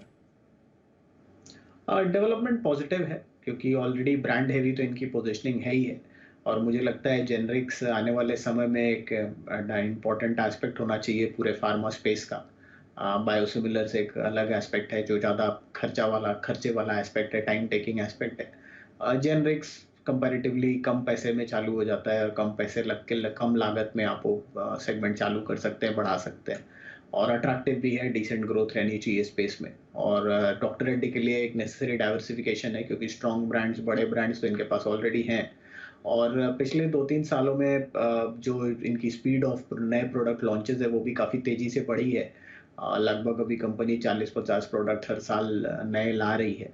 तो मुझे लगता है इसका फ़ायदा आपको नंबर्स में दिखाई देगा। जो इन्होंने अपनी सेल्स पर्सनल की टीम भी एक्सपैंड की है उसका भी फ़ायदा दिखना चाहिए। और अमेरिकन बिजनेस में ग्रेजुअली जैसे जैसे अमेरिका में जो प्राइस इरोजन था वो थोड़ा सा स्टेबलाइज हुआ है तो उसका भी फ़ायदा मिलना चाहिए। पर कंपनी का फोकस लार्जली इंडियन बिजनेस को एक्सपैंड करना है और वहाँ मार्जिन एक्सपेंशन की भी गुंजाइश है कंपनी के पास। तो मुझे लगता है जिन वैल्यूएशंस पे कंपनी है लगभग 260-70 रुपए की अर्निंग हम एक्सपेक्ट कर रहे हैं तो उस हिसाब से वैल्यूएशन वाइज मुझे लगता है बहुत ही अट्रैक्टिव वैल्यूएशन पे है। और जैसे जैसे ये नंबर्स और ये नए प्रोडक्ट लॉन्चेस और अमेरिका में थोड़ा सा सपोर्ट आता है प्रोडक्ट्स में, प्राइसिंग में, तो मुझे लगता है ये यहाँ से काफ़ी बढ़िया इंप्रूवमेंट होनी चाहिए। पहले लक्ष्य हमारे करीब 5,500 के हैं, बट मुझे लगता है जैसे जैसे ये इंप्रूवमेंट आता है हो सकता है ये लक्ष्य 6,500 तक भी जा सकता है। ओके, तो ये है आपके लिए डॉक्टर रेड्डी। सेंचुरी मारता हुआ 100 रुपये ऊपर 5,000 के लेवल पर ट्रेड करता हुआ इस वक्त आपको नजर आएगा। आइए, सेंचुरी मारने के मूड में, धड़ाधड़ बैटिंग करने के मूड में दो और बैट्समैन तैयार हो रहे हैं, सुमित जी और विश्वेश जी बिगुल, वन बैक टू बैक। पहले सुमित जी के लिए, सुमित का सुपरहिट।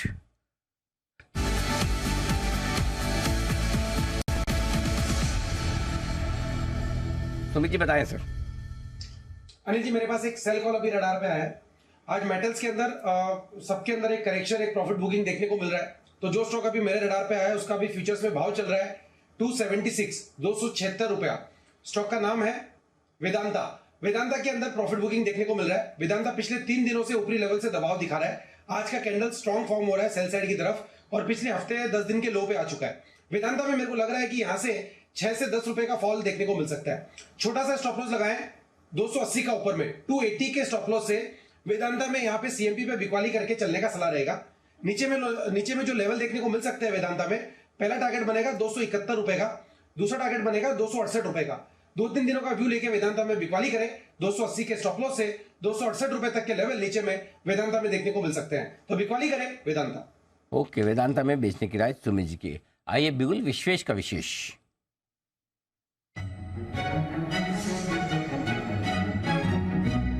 विश्वेश जी बताएं सर। देखिए अनिल जी, कुछ डेटा मैं थ्रो करना चाहूँगा। सबसे पहले बैंक निफ्टी का अगर आप इम्प्लाइड वॉलेटिलिटी देखो, जिसको आईवी कहते हैं, और उसका अगर आप लेवल देखो तो दैट इज़ ऑलमोस्ट एट 10 का implied volatility. In my opinion अगर आप लास्ट सवा साल 1.5 साल भी देख लो, 2020 के पास का सबसे ये लोएस्ट लेवल है। इनफैक्ट लास्ट हमने ये लोएस्ट लेवल 2019 में देखा था 14। तो मेरे हिसाब से ऑप्शन सस्ते हैं, ऑप्शन बेचने नहीं चाहिए। ऑप्शन एज अ बायर आपके सामने रिस्क होता है, वो होता है टाइम वैल्यू का थीटा का। बट इस वॉलेटिलिटी पे जब आप बाय करते हो तो ऑप्शन सस्ते होते हैं, मूवमेंट एक्सपेक्टेड होता है, और जो मूवमेंट है वो किस साइड आएगा वो नहीं पता है। तो जब आप बैंक निफ्टी को जाके देखते हो तो एटलीस्ट लास्ट 40 डेज से बैंक निफ्टी का रेंज 43,500 44,200 है। आई एम एस्टिमेटिंग और आई एम गेस्टिमेटिंग, मैं ऐसा गेस कर रहा हूँ कि ये एक्सपायरी में बैंक निफ्टी बड़ा मूव देगा। मतलब अगले वीक में शायद मोटा मोटी आप समझिए एक ही दिन में 700-800 हज़ार पॉइंट मूव होगा। कौन से साइड होगा ये अभी इस वक्त मैं गेस नहीं करना चाहता हूँ। तो उसकी वजह से जो मैंने स्ट्रैटेजी बनाई है वो ऐसी बनाई है जो न्यूट्रल स्टैंस है। तो आपको करना क्या है, 43,700 का स्ट्रेडल माने कॉल और पुट दोनों मिल रहा है 466, मतलब कॉल मिल रहा है 240 के आसपास और पुट मिल रहा है 220 के आसपास। तो मोटा मोटी आपको 460 रुपए का डेबिट आएगा। आप दोनों बाय कर रहे हो। ऑप्शन बाय कब करना होता है, जब वॉलेटिलिटी सस्ती होती है। ऑप्शन सेल कब करना होता है, तब जब वॉलेटिलिटी महंगी होती है। अब वीकेंड है, पूरी दुनिया यही सोच के ऑप्शन बेच रही है कि ये रेंज नहीं टूटेगी नहीं, लेकिन एट द सेम टाइम कहीं ना कहीं सर ऐसा लग रहा है कि ये रेंज टूटनी चाहिए। तो 43,700 का स्ट्रेडल अगर आप 450 में खरीदते हो और गलती से एक दिन भी 500 रुपए का मूवमेंट आ गया बैंक निफ्टी में, तो मुझे लगता है ये रेंज टूट जाएगी। और रेंज टूटेगी तो या तो हम 45,000 होंगे या तो नीचे में 43,600 तक आ जाएंगे। तो उस सूरत में यहाँ पैसा बनना है। तो यहाँ स्टॉप लॉस क्या रखना है, 466 का आप डेबिट कर रहे हो, मुझे लगता है 50% प्रीमियम का स्टॉप लॉस रखिए 200 रुपए के आसपास। अगर इस स्ट्रेडल के वैल्यू 200 रुपए से नीचे हो तो आप एग्जिट कर लीजिए, मोटा मोटी रेंज में शायद मार्केट रहेगा। अदरवाइज मुझे लगता है कि बड़ा मूव एंटिसिपेटेड है, बिकॉज आईवी चीपर है। बहुत नैरो रेंज में 40 दिन से ये बैंक निफ्टी का बिहेवियर नहीं है, आप भी जानते हो मैं भी जानता हूँ। और मुझे लगता है अगर बैट लेनी हो तो लॉन्ग ऑप्शंस में लेनी चाहिए, एंड डायरेक्शनल न्यूट्रल ले रहे तो कॉल और पुट दोनों खरीद रहे। तो यानी जी बैंक निफ्टी का 43,700 का स्ट्रेडल खरीदना है। 43,700 का कॉल भी खरीदे और पुट भी खरीदे, दोनों ही खरीदे। दोनों को लेके कितनी प्रीमियम देनी पड़ेगी सर? अनिल जी इस वक्त आपको 466 के आसपास मिल रहा है, मतलब 450-470 की रेंज में आपको मिल जाएगा मोटा मोटा। और stop loss target Anil ji 200 रुपए का स्टॉप लॉस रखिए, मतलब 266 का स्टॉप लॉस। और अगर मूवमेंट आया तो मुझे 1000 पॉइंट का मूवमेंट लग रहा है, तो आप समझिए कि 43,700 अगर नीचे में गया तो ये नीचे में 43,000 42,500 और ऊपर में गया तो 45,000। तो आप समझिए कि मोटा मोटा 43,700 से 700 से 800 पॉइंट मूव करेगा। तो सूरत में आप मान के चलिए कि यहाँ से टारगेट डबल का होना चाहिए, 800-900 रुपए का टारगेट। वाओ, 900 रुपए के टारगेट, 1000 रुपए के टारगेट के लिए करें। बैंक निफ्टी का पुट भी खरीदे, कॉल भी खरीदे, 43,700 एट द मनी वाला दोनों लीजिए। कुछ ना कुछ होगा बड़ा लाइफ में, बड़ा करने की और बड़ा रखने की होने की उम्मीद दोनों ही विश्वेश जी ने लेके रखी है। आइए ऐसे में एक छोटा ऑप्शन बड़ी कमाई बिगुल मेहुल कोठारी साहब के लिए।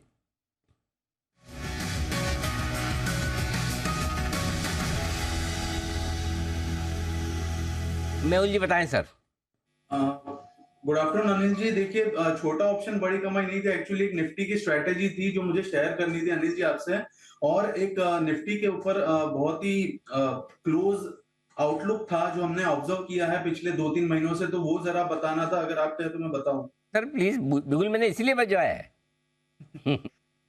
तो देखिए अनिल जी, देखिए कंटिन्यूअसली 13वां वीक है जहां पर निफ्टी राइज कर रही है। ऑफ कोर्स रेड कैंडल्स हमने देखी है, बट मैं निफ्टी के सामने मिड कैप 100 और स्मॉल कैप 100 इंडेक्स जो है उसको कंपेयर करूं तो ये 13वां वीक था Anil ji. Mid cap and small cap 100 index constantly green candles बना रहे थे, तो बहुत ही ज्यादा ओवर स्ट्रेच हो गया था। अगर मैं निफ्टी की भी बात करूं तो जो 13 वीक इसमें राइज आई है, 2000 पॉइंट की राइज आई है अनिल जी। अगर थोड़ा सा भी यहाँ पे करेक्टिव मूव आता है, अगर हमारे टेक्निकल टर्म्स में 38% का भी रिट्रेसमेंट आता है तो ये 38.2% रिट्रेसमेंट होता है तकरीबन 18,100 के बाद। तो अनिल जी यहाँ पर प्रॉफिट बुकिंग, हेल्दी करेक्शन की बहुत ही जरूरत है मार्केट को। अगर हम 19,000 या 20,000 तक के बड़े लेवल्स की बात करें आने वाले 6 या 9 महीने में, तो एक हेल्दी करेक्शन की जरूरत है।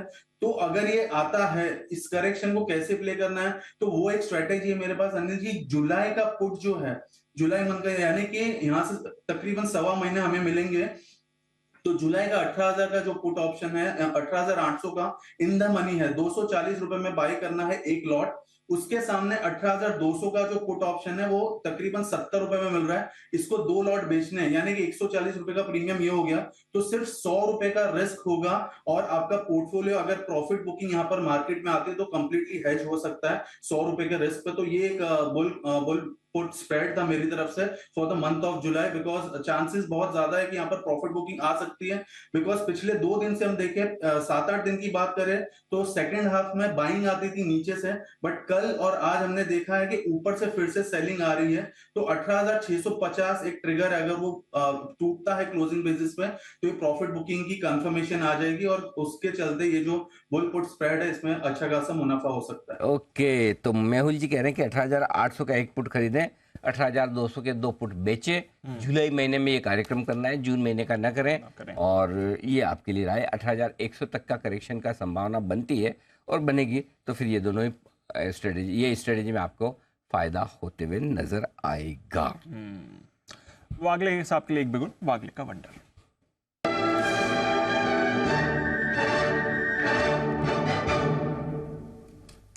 बताएं वागले साहब। दीपांशु, एसीसी बेच के चलना है। 1775-78 का करंट भाव है, 1800 के नीचे सस्टेन हो रहे पूरे दिन। एक मल्टीपल बॉटम्स के ब्रेकडाउन है और आज सबसे ज्यादा वॉल्यूम्स है पिछले लगभग एक 8-10 दिनों में।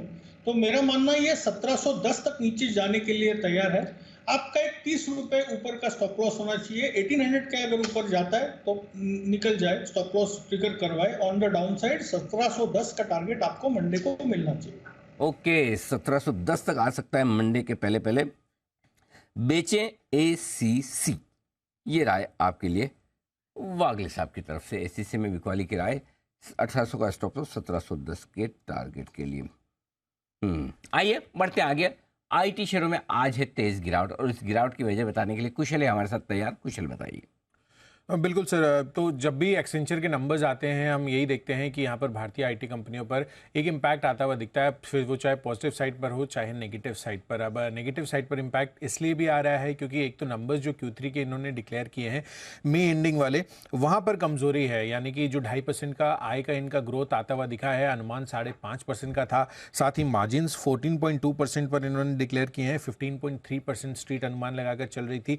तो दोनों ही ऑपरेशनल लिहाज से, टॉप लाइन लिहाज से और ईपीएस के पर्सपेक्टिव से भी कमज़ोर नतीजे हैं। दूसरी सबसे बड़ी चीज़ और अहम चीज़ आगे का आउटलुक यहाँ पर जो गाइडेंस आती हुई दिख रही है एक्सेंचर की तरफ से वो काफ़ी कमज़ोर है। FY23 के लिए जो फुल ईयर गाइडेंस है इन्होंने अब 8 से 9% कर दिया। अब इसके पहले मैं आपको बताऊं 10% था, यानी कि 8 से 10% का ब्रैकेट पिछले तिमाही में दिया था और उसके पहले जो टॉप एंड था इनका वो 11% का था। तो 11 से 10 और 10 से 9 ये अब इनका ब्रैकेट बन गया है। इसके साथ ही अगर आप देखें तो यहाँ पर जो तीसरी तिमाही में नई बुकिंग्स है वो $17.2 बिलियन पर आती हुई दिखी है, जो कि पिछली तिमाही के मुकाबले 22% की गिरावट इनकी नई बुकिंग्स में हुई है। और मैनेजमेंट ये कह रहा है कि जो छोटी डील विंस है वहाँ पर जितना अनुमान इनका जीतने का था उस हद तक ये चीज़ मटेरियलाइज नहीं हो पाई है। तो एक्सपेक्टेशंस आगे चलकर ये भी हो सकती है कि जो आईटी स्पेंडिंग है वो आगे चलकर थोड़ी डीले या डेफर होती हुई नजर आए। यही नहीं, अगर आप तिमाही आधार पर कर्मचारियों की गिनती भी देखेंगे तो वो पिछली तिमाही के मुकाबले 6000 से काउंट से कम भी होती हुई नजर आई है।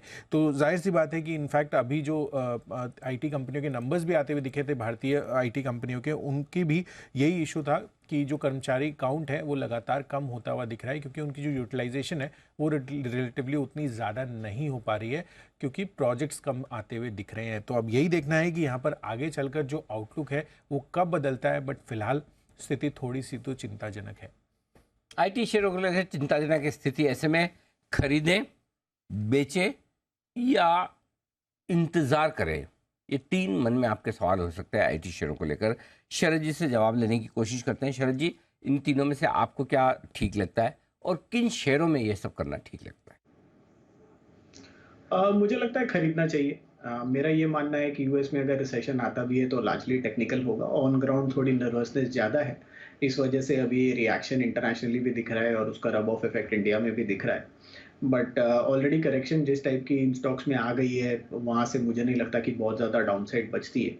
और ज़्यादातर जैसे जैसे ये रिकवरी आती है, मुझे लगता है अगर सिंपली ज़्यादा ग्रोथ के एंटिसिपेशन नहीं भी आती है, सिंपली न्यूट्रल लेवल पे आते हैं, तो ज़्यादा स्टॉक्स में आपको यहाँ से 20% जैसी अपसाइड मिलनी चाहिए। टॉप बेट लार्ज कैप्स में ऑब्वियसली इन्फोसिस मुझे ज़्यादा पसंद है। अगर आप इस चीज़ पर बेट करना चाहते हैं कि सिनर्जी बेनिफिट्स और चीज़ों से कुछ सरप्राइज आ सकता है, तो मुझे लगता है उसमें आपको LTI माइंडट्री एक कंपनी होनी चाहिए जहां बहुत बड़ी सिनर्जीज का फ़ायदा आपको आने वाले समय में दिखना चाहिए। डील विंस की साइज़ भी बड़ी होनी चाहिए क्योंकि मर्जर एंटिटी काफ़ी बड़ी हो जाती है। और तीसरा मुझे लगता है कि टेक महिंद्रा में जो मैनेजमेंट चेंज हुआ है उनके साइज़ के हिसाब से वो बड़ा सेगमेंट है। BFSI में उनकी पोजिशनिंग बहुत छोटी है, सिर्फ 16-17% ऑफ रेवेन्यूज ही आता है। तो जैसे जैसे वहाँ पे नए मैनेजमेंट जो इन्फोसिस से मिस्टर जोशी आ रहे हैं वो आते हैं, उसके बाद BFSI में डील विंस वगैरह आती हैं, तो उसका फ़ायदा आपको टेक महिंद्रा में दिखना चाहिए। तो टेक महिंद्रा 1300-1350 रुपए के लक्ष्य के लिए, इन्फोसिस वैसे तो मेरे लक्ष्य 1800-1850 के, बट इनिशियली 1500-1550 तक तो मेरे हिसाब से चला ही जाना चाहिए। ओके, तो ये है आपके लिए आईटी पर व्यू। एक्सेंचर की तरफ से हमने सुस्त नंबर्स और गाइडेंस देखी, बट भारतीय आईटी कंपनीज भी आप रेडार पर रखें, फोकस में रहेंगी। आइए आशु सर की तरफ से एक निफ्टी पर भी स्प्रेड है। सिंह के सुल्तान आशु मदान।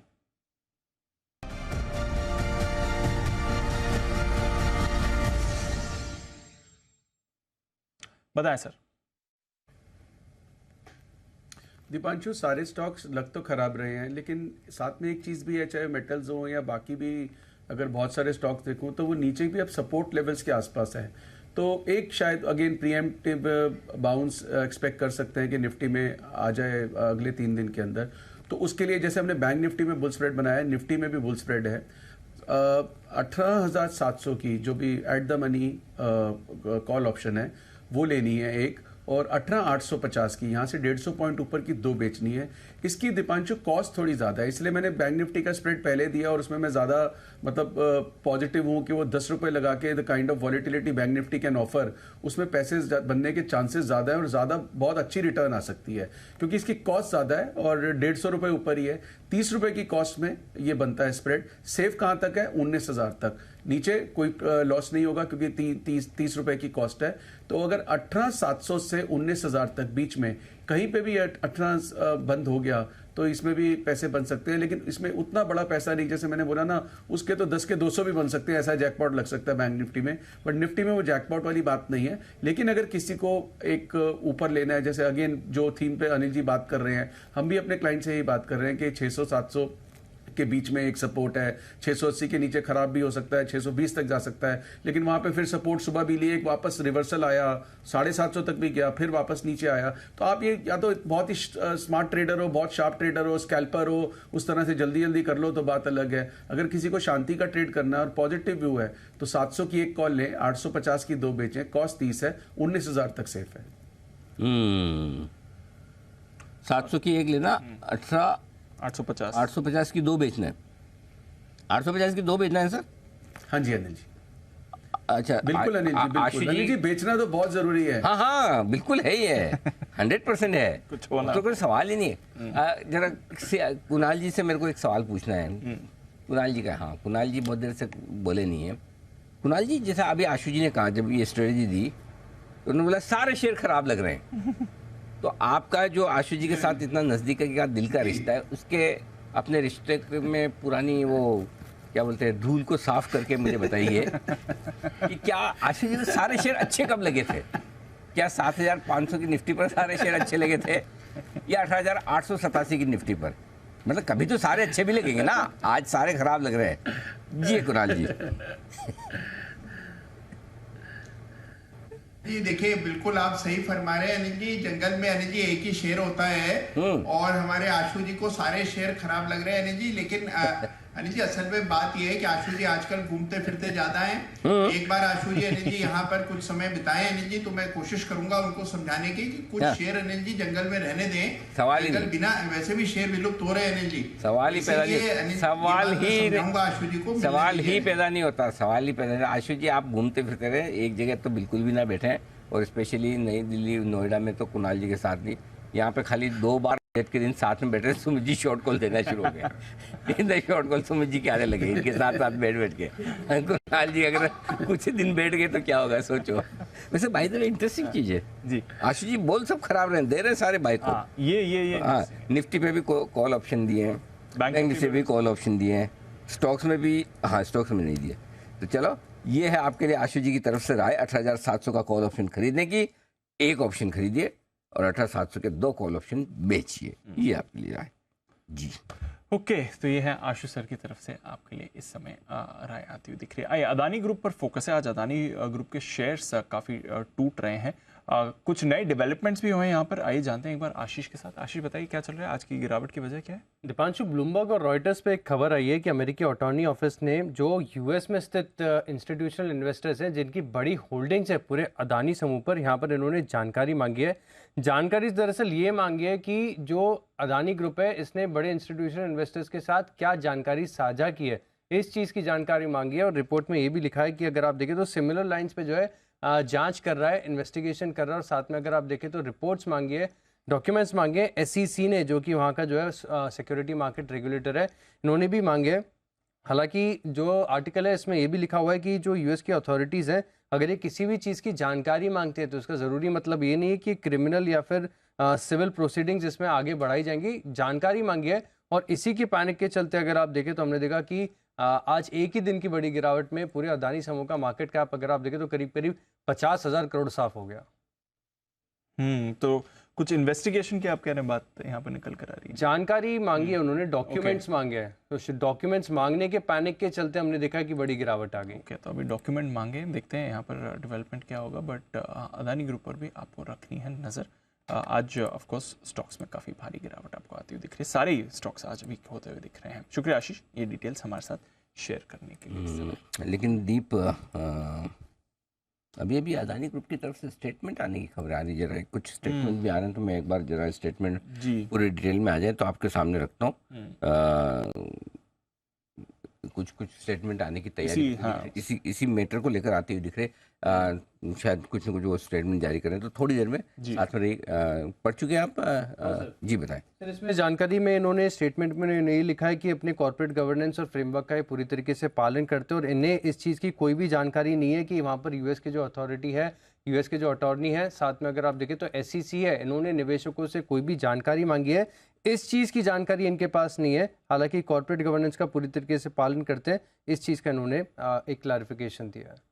तो अदानी ग्रुप ये कह रहा है कि इनकी तरफ अभी तक इन्हें इस तरह की कोई जानकारी नहीं है कि इस तरह कोई किसी तरह की कोई पूछताछ हुई है, ऐसा कोई भी पूछताछ या डॉक्यूमेंट्स या फिर अगर आप देखें तो इंटरोगेशन जो बड़े निवेशक हैं इनसे की गई है, इस चीज़ की जानकारी नहीं है, ये साफ इन्होंने कहा है और ये भी कह रहे हैं कि ऐसी खबरों से थोड़ा सा दूर रहना चाहिए। ओके, तो ये आपके लिए थोड़ा सा क्लैरिफिकेशन अदानी ग्रुप की तरफ से आता हुआ दिख रहा है। ये क्लैरिफिकेशन हम आपके सामने रखें। उनका ये कहना है कि उन्हें इस तरह की कोई जानकारी नहीं है कि इस तरह का एक्शन कोई होता हुआ दिखा है। तो कल जो रिपोर्ट्स आई थी इंटरनेशनल मीडिया में जी, उसकी खंडन करता हुआ दिख रहा था। और कोई डिटेल्स निकल कर आ रही नहीं सर, बस यही है। ये एक छोटा सा स्टेटमेंट आया उनकी तरफ से जो कह रहे हैं कि हम कॉर्पोरेट गवर्नेंस फ्रेमवर्क फॉलो करते हैं, रूल्स फॉलो करते हैं, लॉज एंड रेगुलेशंस फॉलो करते हैं। हम ये जो भी खबर आई है न्यूज़ एजेंसीज की तरफ उसका खंडन करते हैं और फिलहाल वो कह रहे हैं कि हमें कोई ऐसा नोटिस नहीं मिला है इन्वेस्टर्स की तरफ से, और जो बाकी भी सारे डिस्क्लोजर्स हैं और डिटेल्स हैं उस पर भी कोई ऐसी परेशानी उन्हें नहीं आई। तो क्लैरिफिकेशन तो उनकी तरफ से इसी खबर पर आते हुए दिख रहा है, खंडन कर रहे हैं एसेंशियली इस खबर पर। उनका ये कहना है कि सुप्रीम कोर्ट में मामला चल भी रहा है और उनकी तरफ से कमेटी भी बनी है, तो आप उसका इंतज़ार करें, ये बेहतर होगा। चलिए, ये खबर आती हुई दिख रही है, तो बड़ा इंटरेस्टिंग डेवलपमेंट होता दिख रहा है। स्टॉक भी काफ़ी वॉलेटाइल है आज के सेशन में, आप देख ही सकते हैं नीचे और ऊपर के बड़े एक्शन होते हुए इस वक्त आपको नजर आएंगे। आइए हिमांशु जी के पास चलते हैं और लेते हैं एक बिगुल उनके लिए। हिटमैन हिमांशु।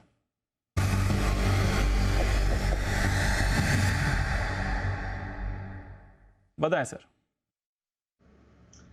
दीप, गुजरात गैस के फ्यूचर्स में शॉर्ट पोजीशन क्रिएट करनी है और ये कैरी फॉरवर्ड ट्रेड लेकर चलने की सलाह रहेगी। 463 के आसपास के करंट लेवल्स हैं फ्यूचर्स में, यहाँ से लेकर 465 तक कोई उछाल मिलता है तो फ्रेश शॉर्ट करके चलने की सलाह रहेगी। 472 यानी कि 472 रुपए का स्टॉप लॉस मेंटेन करना है। डाउन साइड में 450 रुपए का पहला टारगेट, 440 रुपए का दूसरा टारगेट। दीप, ये एक ऐसा स्टॉक है जो इस पूरे स्पेस में एक वीकेस्ट स्टॉक है। आईजीएल एमजीएल ने काफी अच्छी रनअप रैली दिखाई, लेकिन ये लगातार एक अंडर परफॉर्मर रहा है और यहाँ पर एक ब्रेकडाउन के सिग्नल्स आते हुए नजर आ रहे हैं। मुझे लगता है कि आज की वीकली क्लोज भी काफी कमजोर फुट पर यहाँ पर हो रही है और मेरा मानना है कि आने वाले हफ्ते में ये स्टॉक एक अच्छी गिरावट दिखा सकता है। तो गुजरात गैस के फ्यूचर्स में शॉर्ट पोजीशन करके इनिशिएट करने की सलाह देंगे। ओके, तो ये है आपके लिए गुजरात गैस पर सेल कॉल आती हुई दिख रही है। इस समय स्टॉक भी थोड़ा आपको वीक बनते हुए दिख रहा है, गिरावट इस पर प्रेशर हो रही है। दीपक नाइट्राइट, इस पर भी रखिए नज़र, गिरावट इस समय इस काउंटर पर भी आपको आती हुई दिख रही है। एक राय जरा वागले साहब से इसकी चार्ट पर लेते हैं। वागले साहब जरा देखें सर, दीपक नाइट्राइट ब्रेकडाउन आया है, आज सुबह ठीक ठाक होल्ड आउट करा था, उसके बाद वीकनेस आई है 2.5% नीचे सर। दीपांशु, करेक्टिव मूव है लेकिन मुझे नहीं लगता कि बहुत ज्यादा गिरावट होगी। 2150-160 में नीचे, मतलब एक 40-50 रुपए नीचे एक सपोर्ट है जो ब्रेक नहीं होगा। पिछले काफी 6 से 8 दिनों से ये स्टॉक अच्छा चला है, उसका ये माहौल में करेक्शन है। ऐसा कोई पैटर्न नहीं बना है कि यहाँ से 200-300 रुपए निकल जाए, तो मैं मतलब लेना नहीं है लेकिन बेचना भी नहीं है। लेना है ना बेचना है, नजर पर रखिए अपने रेडार पर। दीपक नाइट्राइट भी है, नवीन फ्लोरिन भी है, ये दोनों काउंटर्स आपको इस समय कमजोर बनते हुए दिख रहे हैं। गिरावट इस पर आ रही है। एसबीआई आज ये भी 1.5% नीचे है। बैंक्स में विश्व जी वैसे भी कमजोरी है। एसबीआई का जरा चार्ट देखें सर, 1.5% का कट 555 के एग्जैक्ट लेवल पर इस समय। दीपांशु, देखिए बैंक निफ्टी का मैं फिर से कहना चाहूँगा कि ये जो नैरो रेंज है ये नॉर्मल नहीं है। Bank Nifty is like a beast, मतलब इट मूव्स अ लॉट। और अगर आप देखोगे तो ऑलमोस्ट मई के स्टार्ट से अब तक 40 दिन का जो है वो साइडवेज है। तो उस ड्यूरेशन में क्या नहीं हुआ, मतलब 600 वाला एसबीआई 550 आ गया, 10% का करेक्शन आया, तो एचडीएफसी ने संभाल लिया, कभी आईसीआईसी ने संभाल लिया। तो प्रॉपर बैलेंसिंग एक्ट है। तो मुझे ऐसा लगता है कि एसबीआई के अंदर में अभी फिलहाल के लिए यहाँ से और 10 रुपये की गिरावट हो सकती है। लेकिन अगर बैंक निफ्टी ये रेंज ब्रेक करेगा तो मुझे लगता है कि वो शायद और नीचे जा सकता है। तो काफ़ी डिफिकल्ट है बैंक के ऊपर ये व्यू लेना कि लार्जर फ्रेम में क्या होगा in a matter of 2 to 3 week. But in a shorter term मुझे ऐसा लगता है ये रेंज काफ़ी नैरो है और ये मूवमेंट है, ये आ सकती है। तो इन अ वेरी नटशेल मैं कहूँगा कि पीएसयू के कंपेयर में प्राइवेट सेक्टर बैंक में ज़्यादा क्लैरिटी है। मुझे ऐसा लगता है कि एसबीआई का नेक्स्ट सपोर्ट 540 के आसपास है, which is slightly lower 15 rupees from the current level. तो ट्रेड तो फिलहाल मुझे कुछ समझ नहीं आ रहा। मुझे लगता है बैंक निफ्टी रेंज तोड़ेगा तो फिर क्लियर व्यू लिया जा सकता है। तो ये है आपके लिए थोड़ा व्यू, नज़र रखिए। थोड़ा उतार चढ़ाव बाजार में है इस समय। बैंक्स जैसे विश्वेश जी कह रहे हैं इतने और दबाव नहीं होना चाहिए यहाँ से। आइए सुमित जी के लिए एक बिगुल, सुमित का सुपर हिट।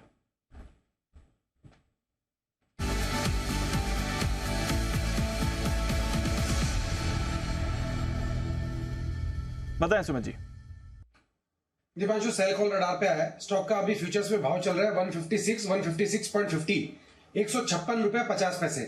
स्टॉक का नाम है आरईसी। आरईसी के अंदर दबाव देखने को मिल रहा है। कल भी ऊपरी लेवल से दबाव देखने को मिला, आज भी दबाव देखने को मिल रहा है। कल के लो के नीचे ट्रेड कर रहा है। आरईसी के अंदर यहां से और थोड़ा सेलिंग प्रेशर देखने को मिल सकता है। आरईसी के अंदर ऊपर में 160 का स्टॉप लॉस लगाना है, 160 रुपए का, और नीचे में जो लेवल देखने को मिल सकते हैं 152 रुपए का इसका पहला टारगेट बनेगा, 150 रुपए का इसका दूसरा टारगेट बनेगा। तो 160 के स्टॉप लॉस से आरईसी में बिकवाली करके चलने का सलाह रहेगा 152, 150 के टारगेट्स के। 160 के स्टॉप लॉस से बेचिए आरईसी को। ये भी आपको थोड़े प्रेशर में बनते हुए दिख रहा है। स्टॉक्स में वीकनेस अब आ रही है एक एक करके, और आरईसी भी अब इस वीक लेवल को ज्वाइन कर रहा है, गिरावट के साथ इस समय ट्रेड करते हुए दिखेगा। चलिए आरईसी, इस पर भी रखनी है आज के लिए नजर। इंडिया सीमेंट्स ये वायदा कारोबार के बैन से बाहर आया था, ठीक हो गया था उसके बाद, बट आज इसमें भी वीकनेस आ रही है। मेहुल जी, इंडिया सीमेंट्स का चार्ट देखें, इसे रोटेशन समझे, मुनाफा वसूली समझे, या फिर थोड़ी और वीकनेस दिख रही है? आज बड़ा कट आया 4% का सर। दीपांशु जी देखिए, इंडिया सीमेंट की बात करें तो यहाँ पर 200 के आसपास का एक स्ट्रॉन्ग सपोर्ट है, जो कि उसके 200 डे मूविंग एवरेज भी है। तो मुझे लगता है कि ये जो करेक्टिव मूव आया है 200 के आसपास संभल सकता है, वहां पर एक बार के लिए बाइंग की जा सकती है। तो थोड़ा सा राह देखिए और डिप का, और 200 के आसपास इसमें बाइंग की जा सकती है। 200 तक आने चाहिए, फिलहाल 210 पर ट्रेड कर रहा है। 200 के लेवल्स जो हैं वो आपके लिए अच्छे रहेंगे, यहाँ पर वापस एंट्री लेने के लिए इस पर रखेंगे नज़र। आइए, नज़र है MSCI को लेकर भी कुछ डेवलपमेंट्स आ रहे हैं। खबर एक चल रही थी हफ्ते की शुरुआत में कि शायद जो साउथ कोरिया का कैटेगराइजेशन है वो इमर्जिंग मार्केट से बढ़कर डेवलप मार्केट में आपको आते हुए दिख सकता है, तो उसका एक इम्पॉर्टेंट डेवलपमेंट आपको आते हुए दिखा था। इसको लेकर भी आई थिंक नुपुर हमारे साथ डेवलपमेंट है। नुपुर, जरा बताइए ये क्या होने वाला था MSCI के क्लासिफिकेशन? जून के महीने में नॉर्मली MSCI जो है वो रिक्लासिफिकेशन करता है बाजार का, तो यहाँ पे उम्मीद ये बन रही थी, बाजार के कुछ लोग ये कह रहे थे कि जो साउथ कोरिया फिलहाल इमर्जिंग मार्केट में, उसे डेवलप मार्केट की कैटेगरी में डाल दिया जाएगा। अगर डेवलप मार्केट की कैटेगरी में डालता तो एक बड़ा इनफ्लो इंडिया को आ सकता था, लेकिन कल रात को जो अपडेट आया MSCI की तरफ से, वहाँ पे MSCI ने साउथ कोरिया को इमर्जिंग मार्केट में ही रखा, डेवलप मार्केट के रिक्लासिफिकेशन की वॉच लिस्ट में फिलहाल नहीं डाला है।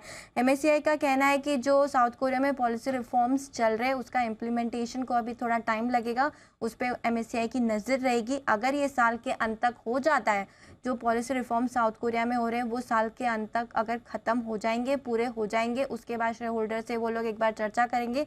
उसके बाद अगर ये सब प्रोसीजर होने के बाद जून 2024 में उसे वॉच लिस्ट में डाल दिया जाएगा डेवलप मार्केट में, और उसके 18 से 24 महीने तक पूरा एडजस्टमेंट दिखेगा। अगर अभी होता तो फिलहाल देखें तो MSCI इमर्जिंग मार्केट जो साउथ कोरिया का मार्केट है उसकी हिस्सेदारी MSCI में करीबन 12.5% की है। अगर ये जब वॉच लिस्ट में चला जाएगा और इस बार अगर ये अनाउंसमेंट आता तो अनुमान ये लगाया जा रहा था कि बड़े जो एशियन मार्केट्स हैं, इमर्जिंग मार्केट्स जैसे कि इंडिया, ताइवान और चाइना, यहाँ पे बड़े इन्फ्लोज आ सकते थे। अगर इंडिया का एस्टिमेट निकाले तो करीबन 2600 करोड़ डॉलर तक का इन्फ्लो आने की उम्मीद थी। अगर रुपीस में निकाले तो 2,13,000 करोड़ तक का इन्फ्लो आ सकता था अगर साउथ कोरिया को डेवलप मार्केट की वॉच लिस्ट में डाला जाता था।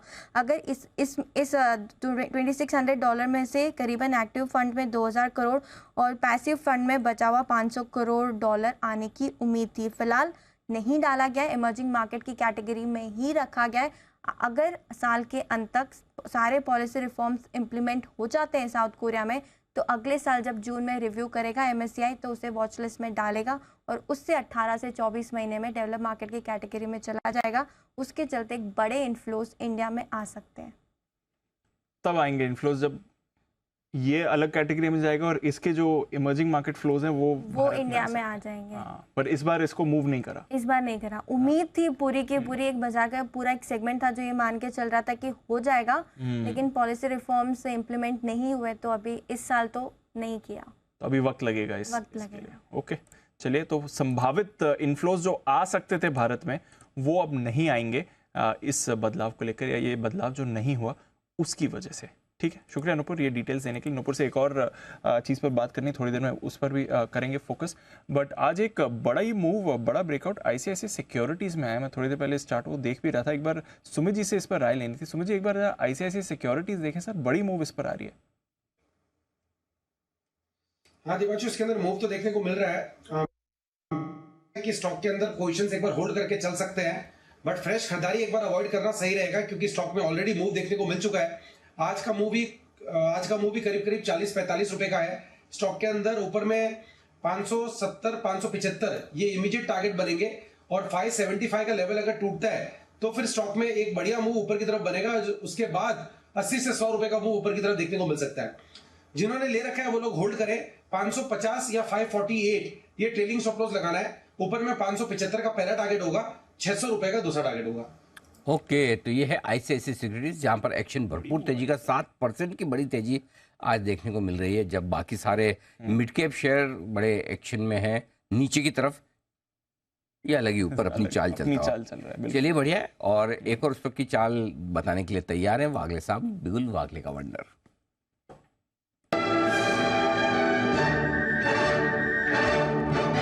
जी वागले साहब बताएं सर। अनिल जी, एसटीबीटी करना है, बीपीसीएल बेच के जाना है। 360 का एक सपोर्ट इसने तोड़ा है, अभी 359.50 का भाव है। मेरा मानना है 350 तक नीचे आपको मंडे को मिल सकता है। ये स्पेस में सारे स्टॉक वीक है। बीपीसीएल बेच के चलिए 359 करंट भाव पे, 363 का स्टॉप लॉस, 350 का टारगेट। 363 का स्टॉप लॉस, 350 का टारगेट बीपीसीएल। अनिल जी, सुबह बात हो भी रही थी ऑयल मार्केटिंग कंपनीज की और हम बात भी कर रहे थे कि कच्चे तेल के 4% गिरने के बावजूद क्यों ये कंपनीज कमजोर दिख रही हैं, और बीपीसीएल पर वागले साहब की सेल कॉल भी आ रही है। बिल्कुल शॉर्ट कॉल आई है, वागले साहब की सही है बिल्कुल। और वजह यही था कि जो राइट इशू लाने का जो फंड रेजिंग प्लान इनका सामने आया, आई थिंक उसकी वजह से बाजार थोड़ा सा परेशान है कि भाई अब फंड रेजिंग की जरूरत क्या है। तो उस हिसाब से थोड़ा ऑयल मार्केटिंग कंपनीज पैसे क्यों, जनरली ऑयल मार्केटिंग कंपनी का फंड रेजिंग प्लान आते नहीं है। और बीपीसीएल के साथ एचपीसीएल भी, हालांकि अब तो वैसे भी कोई इसके डाइवेस्टमेंट की बात करता भी नहीं है, भूल ही गए। मेरे ख्याल से याद है अपने वो जो शो करते हैं हर साल 31 दिसंबर को। 2 साल में क्या सीखा? नहीं, 2 साल तक मोस्ट स्टॉक वो अवार्ड वाला, यस ऑफ कोर्स, जिस स्टॉक की साल भर में सबसे ज्यादा। आज कोई पूछता नहीं है। Most untalked of stock, most untalked forgotten stock हो जाए। कोई पूछता ही नहीं, कोई पूछता नहीं है। वंस अपॉन अ टाइम रोज कुछ ना कुछ होता था इसमें, खबर आती थी, रोज खबर, आज ये, आज वो, आज ऐसा, आज वैसा। अब तो बात करना ही बंद, भूल चुके हैं अब हम। बिल्कुल ठीक है। बट खबर आ रही है BEML के लिए 425 करोड़ का इन्हें ऑर्डर मिलते हुए दिख रहा है। हाई मोबिलिटी व्हीकल्स के लिए ये ऑर्डर मिला है, तो BEML के लिए इस समय अच्छी खबर आपको आती हुई दिख रही है।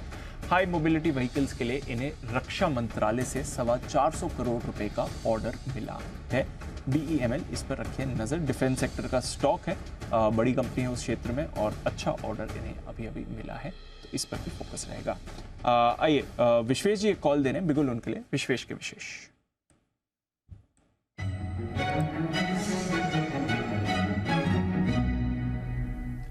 बताएं विश्वेश जी। दीपांशु, पुट ऑप्शन खरीदना है इन्फोसिस के 1280 के स्ट्राइक में। Infosys through out the month sideways रहा है, और अगर आप फ्यूचर का रिलेटिव वाई देखोगे तो अच्छा खासा शॉर्ट बिल्टअप हुआ है, और अब 1260 के पुट में हाईएस्ट ओपन इंटरेस्ट है। PCR ऑलमोस्ट 0.3 का है, ओवरसोल्ड कह सकते हो, बट दैट ऑल्सो मीन्स कि बहुत एग्रेसिव शॉर्टिंग हुई है। एक साइडवेज रेंज थी आफ्टर द मई का जो फॉल था, उसके बाद में अप्रैल का फॉल था जो 20% एक सिंगल डे में डाउन था, उसके बाद में तो वो साइडवेज रेंज नीचे टूट रही है। तो मुझे लगता है इन्फोसिस थोड़ा सा यहाँ से 1230 के लेवल तक जा सकता है। तो 1280 का जो पुट ऑप्शन है वो 16-17 रुपए की रेंज में लेना है, 12 रुपए का स्टॉप लॉस रखना है। 25 रुपए और 30 रुपए, ये 2 टारगेट के लिए इन्फोसिस का 1280 का पुट ऑप्शन खरीदना है। अगर IT वीक हो रहा है और अगर बैंक रेंज तोड़ता है तो मार्केट थोड़ा सा दिक्कत में आ सकता है, तो it would be a natural hedge also. तो मेरे हिसाब से 1280 put option the Nifty is a good carry forward trade. तो ये है आपके लिए इन्फोसिस, यहाँ पर पुट ऑप्शन खरीद कर चलने की राय आ रही है। 1280 का पुट खरीदें, 16-17 रुपए में ये आपको इस समय मिल रहा है। बैन से बेनिफिट, रोज कुछ ना कुछ बदलाव हो रहे हैं। आज क्या बदलाव हो सकते हैं बाजार बंद होने पर, ये जानते हैं आशीष के साथ।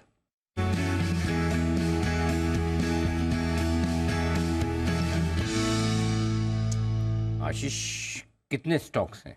5 स्टॉक है सर हमारे पास। बैन में 5 स्टॉक है। 5 है, और आपके पास दिन है सोम, मंगल और गुरु। हाँ, एक हफ्ता छोटा है सर। बहुत नाइंसाफी है। ओके तो बताइए किसको बाहर निकालेंगे आज? सर बाहर तो निकल रहा है BHEL 78.5, 78% है मार्केट वाइड पोजीशन लिमिट, तो स्टॉक बैन से बाहर आ जाएगा, 80% से नीचे आ गई। बाकी L&T फ्रांस है 84%, हिंदुस्तान कॉपर है 85%, PNB भी 85 है और RBL बैंक है करीब करीब 99%, तो ये तो बैन से बाहर नहीं आएगा। लेकिन सर क्योंकि आपने बताया कि हफ्ता छोटा है, इसके चलते अर्ली रोलओवर्स हो रहे हैं और इसके चलते पोजीशंस बहुत सारी, मतलब इतनी लंबी लिस्ट है जिनकी 95% से ऊपर है कि सबका नाम मैं नहीं लूँगा क्योंकि वो आते नहीं है सर बैन में।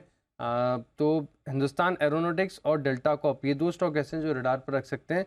दोनों की पोजीशंस फिलहाल करीब 101% होगी, अगर किसी की एंट्री होगी तो इन दोनों की हो सकती है। बाकी के और भी बड़े नाम है लेकिन ये ट्रिक कर रहे हैं, खाली आएंगे नहीं। HAL और आईबुल, हाँ आईबुल तो अभी बाहर आया था, वापस जा सकता है। HAL और डेल्टा कॉप, डेल्टा कॉप भी आज ही बाहर आया, डेल्टा भी वापस आ सकता है अंदर। हाँ 101% हो गई यहाँ पर। इंडिया बुल्स हाउसिंग फाइनेंस करीब 100% है सर, जी एंटरटेनमेंट 100% है, लेकिन कोशिश रोज करता आता नहीं है बैन में। HAL भी काफी तेजी से घटा है। एक्चुअली HAL में भी जिस तरह का लोगों लग रहा था कि किसी तरह का बड़ा करार होगा, उसकी जगह खाली टेक्नोलॉजी ट्रांसफर का एग्रीमेंट हुआ GE के साथ, तो कोई वो बड़ी बिजनेस डील नहीं हुई, इतना बड़ी वो नहीं तो आज 3% घटने के पीछे रीजन भी है, इसमें काफी शॉर्ट्स बने हैं, तो ये मेरे ख्याल से एक बार के लिए शॉर्ट टर्म के लिए टॉप बना चुका है। थोड़ा मामला ढीला हो गया इसका, जो बढ़िया चलते हैं, और अब नए ट्रिगर्स भी नहीं ना, ऑर्डर वाले और अमेरिका की यात्रा संपन्न होने के बाद अब थोड़ा बढ़ना मुश्किल हो जाएगा, और ऊपर से बैन में और आ रहा है तो तेजी की पोजीशन बनी हुई भी है।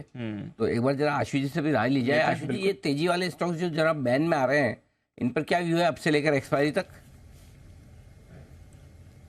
अनिल जी ये सब फंसे हुए हैं, क्योंकि अभी HAL में भी मैं आपको बताता हूँ, स्ट्रीट पे ये था कि 4000 की कॉलें ले लो, एक्सपायरी तक 4400 हो जाएगा, 4300 हो जाएगा। अनिल जी एक तो जो स्टॉक चल रहा हो, ऊपर से जो एक्सपायरी के 15 दिन अच्छे हो, इंडेक्स न्यू हाई बना रहा हो, ऐसे टाइम पे एक कॉम्प्लेसेंसी आती है और कहीं ना कहीं किसी ना किसी चीज में फंस जाते हैं। और मतलब इसमें, और ये अनिल जी बड़ी नेचुरल प्रोग्रेशन है, इसमें आप किसी को ब्लेम नहीं कर सकते, क्योंकि फिर लगता है कि मिस कर जाएंगे, मार्केट भी अच्छा चल रहा है, पैसे आ भी रहे हैं, तो ऐसे स्टॉक्स में अनिल जी कहीं ना कहीं ये जो लास्ट वाला है, पर ये अनिल जी 4 दिन संभालने मुश्किल हो जाते हैं। ये जो एक्सपायरी है ना अनिल जी, ये बहुत बहुत दर्द देती है।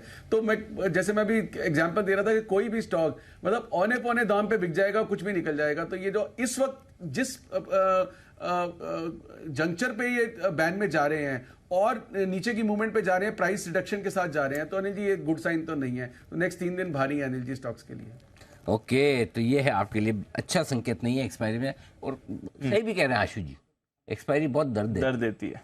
और आशु जी जब 12-13 जुलाई के बाद जब बैंक निफ्टी की एक्सपायरी गुरुवार को होगी, फिर निफ्टी की मंगलवार को होगी, नहीं बैंक निफ्टी की शुक्रवार को होगी, फिर निफ्टी की मंगलवार को होगी, निफ्टी की गुरुवार को जस की तस रहेगी, तो ये ऐसे हर रोज अलग अलग एक्सपायरी होगी तो दर्द और बढ़ जाएगा आपका।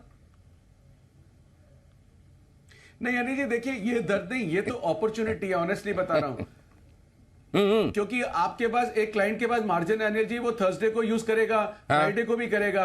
अनिल जी जो दर्द आता है ना, वो लास्ट वीक में स्टॉक्स में आता है, इंडेक्स में नहीं है। इंडेक्स तो अनिल जी बहुत अच्छी अपॉर्चुनिटी होगी, मतलब ब्रोकर्स के लिए भी अच्छा है, क्लाइंट्स के लिए भी अच्छा है, एक्सचेंज के लिए भी अच्छा है। ये जो चीज हुई है, ये लोग इसको खराब कह रहे हैं, पर मैं तो बोल रहा हूँ ये विन विन सिचुएशन है। अनिल जी एक क्लाइंट के पास 1 करोड़ का मार्जिन है, वो या निफ्टी की ऑप्शन बेच सकता है या बैंक निफ्टी की ऑप्शन बेच सकता है, और 3 बजे तक अनिल जी वो ऑप्शन मतलब 3:15 भी खत्म नहीं होती है कि वो अगले हफ्ते की बेच पाए, और उसमें अगले हफ्ते वाली आखिरी 15 मिनट में 2-3-4 रुपए टूट जाती है। तो ये तो अनिल जी अब वो थर्सडे को निफ्टी के लिए यूज करेगा, फ्राइडे को बैंक निफ्टी के लिए यूज करेगा। तो ये एक मुझे तो बहुत अच्छी चीज लगी अनिल जी, मतलब ये मतलब एज ए ट्रेडर, मतलब आपको पता नहीं जी, मैं मतलब trading is a delight for me, और मुझे ये अपॉर्चुनिटीज कैच करना और आइडेंटिफाई करना अपॉर्चुनिटी भी है। और ऐसे आपको नहीं लगता कि जो मतलब एक्सपायरी का एक दिन जो दर्द होता है, फिर 3 दिन अलग अलग हो गए तो दर्द ज्यादा भी होगा तो आदत ही पड़ जाएगी फिर दर्द की, रोज ही कुछ ना कुछ फिर रोज दर्द, फिर दर्द सहने की, दर्द की भी आदत पड़ जाएगी, दर्द सहने की भी। एक्सपायरी का दर्द नहीं होता जी, नहीं ये वीकली एक्सपायरी का दर्द नहीं होता अनिल जी, दर्द होता है स्टॉक वाला जो मंथली एक्सपायरी होती है। ओके, वीकली एक्सपायरी में तो अनिल जी देखिए जो भी अच्छे ट्रेडर हैं पैसे बनाते हैं। ओह दैट्स डिफरेंट दर्द, ओके अच्छा स्टॉक्स वाला, ओके समझ गया सर। तो ये है आपके लिए एक्सपायरी पर ढेर सारा एक्शन होता हुआ दिख रहा है। जय भी हमारे साथ जुड़ रहे हैं कैश का ऑप्शन ले, आगे बिल्कुल।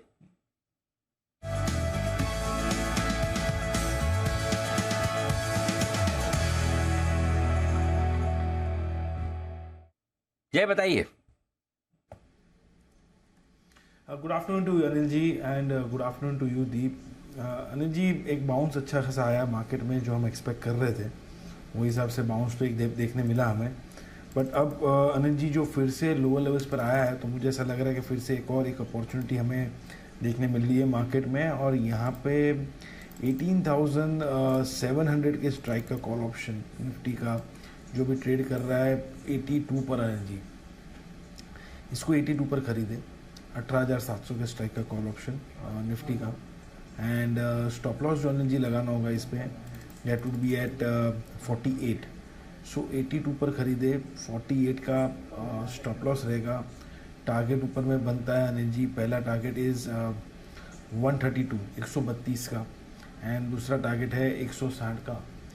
सो 82 पर खरीद कर 132 160 ये टारगेट्स आपको देखने मिल सकता है with stop loss of 48। Anil ji, मुझे ऐसा लग रहा है कि अगर थोड़ा नीचे आया भी अराउंड 18,000 फ्यूचर्स की बात करूँ 650 के आसपास अनिल जी होगा, और 40-50 पॉइंट की जगह है, वो आ सकता है Anil ji. So further add कीजिएगा, ये स्टॉप लॉस और क्लोजिंग बेसिस होना चाहिए। आई थिंक अगर वो होल्ड कर गया फ्यूचर्स में 650 के लेवल्स, और अगर स्पॉट में मानिए 620-30 के लेवल्स अगर होल्ड कर जाते हैं निफ्टी में, और ब्रॉडली अगर हम बात करें तो 600 के levels, then there is a chance of again a bounce back. अगर ये फेल हो जाते हैं Anil ji, then definitely market में फर्दर आपको गिरावट देखने मिलेगी। सो एक मेक और ब्रेक लेवल पर है अनिल जी, यहाँ पे 600 के लेवल्स अगर स्पॉट में टूटेंगे डिसिसिवली, देन डेफिनेटली मार्केट में एक रिवर्सल फर्दर आपको देखने मिलेगा, else there can be a bounce back. तो ये है आपके लिए 18,700 की कॉल। भरोसा है बाउंस बैक आने का। इंडेक्स पर आप ज्यादातर कॉल ऑप्शन या बुल स्प्रेड्स ही बनते हुए इस समय देख रहे हैं। सुमित जी के पास चलते हैं, सुमित के सुपर हिट के लिए।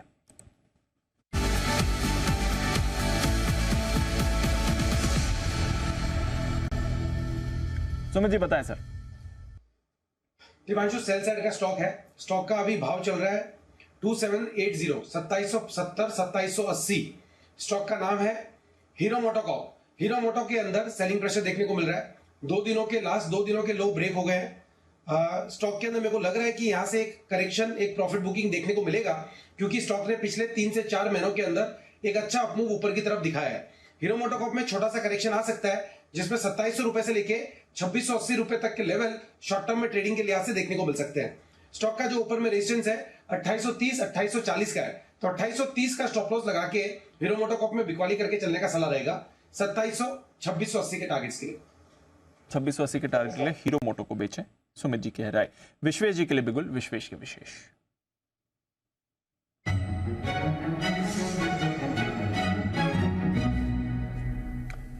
बताएं विश्वेश जी।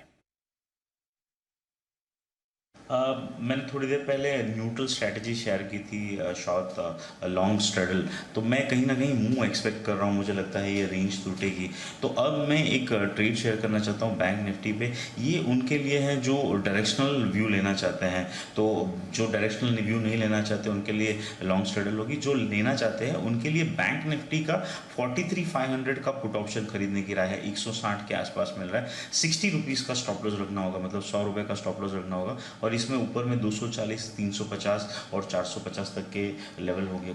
मुझे ऐसा लग रहा है कि जिस हिसाब से डिस्ट्रीब्यूशन चल रहा है, जिस हिसाब से वॉलेटिलिटी लो है, मतलब IV 10 की बैंक निफ्टी पे ज़माना हो गया देखे हुए, तो ऑप्शन सस्ते हैं। तो अगर एक ही दिन में ये मूव आएगा तो 500-700 पॉइंट बैंक निफ्टी एक ही दिन में टूट जाएगा। और हाईएस्ट रिटर्न स्ट्राइक्स है, कंप्लेसेंसी है मार्केट में, लोग कॉल पुट दोनों राइट कर रहे हैं and some sort of premium enjoy कर रहे हैं। मुझे लगता है it's an opportunity in this situation. तो 60 रुपीज़ के स्टॉप लॉस के साथ 43,500 का पुट ऑप्शन खरीदना है बैंक निफ्टी पे। 240, 350 और 450 के टारगेट रहेंगे बैंक निफ्टी के 43,500 के पुट ऑप्शन में। तो ये है आपके लिए बैंक निफ्टी पर पुट ऑप्शन खरीदने की राय विश्वेश जी की तरफ से। 43,500 का पुट खरीद कर चलें। एक बिगुल हिमांशु जी के लिए भी, hitman Himanshu.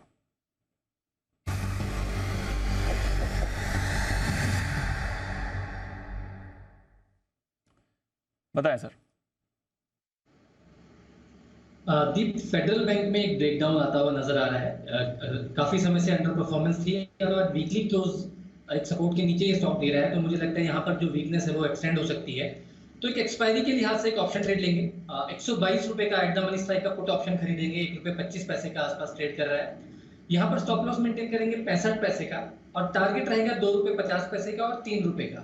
At the money 122 के स्ट्राइक का फेडरल बैंक का पुट ऑप्शन खरीदारी करके चलने की सलाह है। मेरा मानना है कि जिस तरह का सपोर्ट यहाँ पर फेडरल बैंक तोड़ता हुआ नजर आ रहा है, इस एक्सपायरी में ये 120 रुपए के नीचे जाता हुआ नजर आ सकता है और ऐसा होने पर ये ऑप्शन डबल होती हुई नजर आ सकती है। ओके, डबल हो सकती है। पुट ऑप्शन खरीदने की राय आ रही है। फेडरल बैंक 122 का पुट खरीद कर चलें, ₹1.25 में आपको मिल रहा है। आइए स्ट्रैटेजी भी ले लेते हैं अनिल जी से, आज की फाइनल मार्केट स्ट्रैटेजी।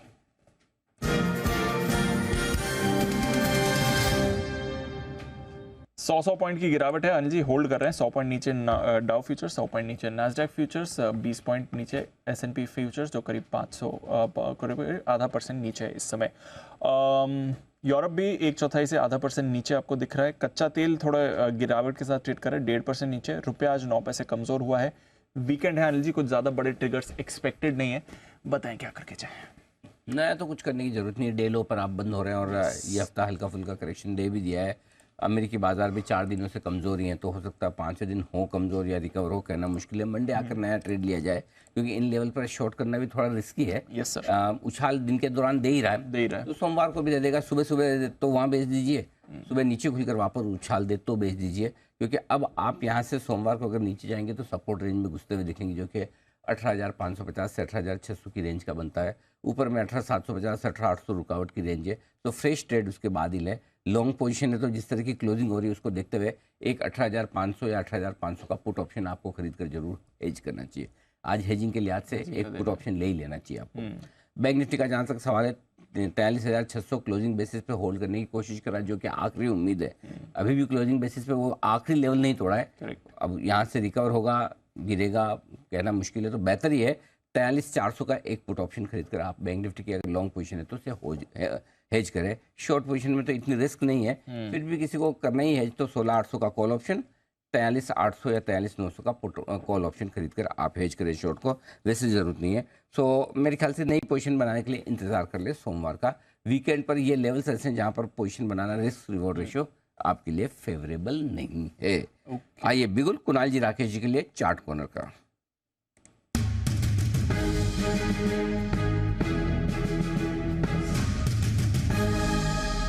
बताएं कुणाल जी।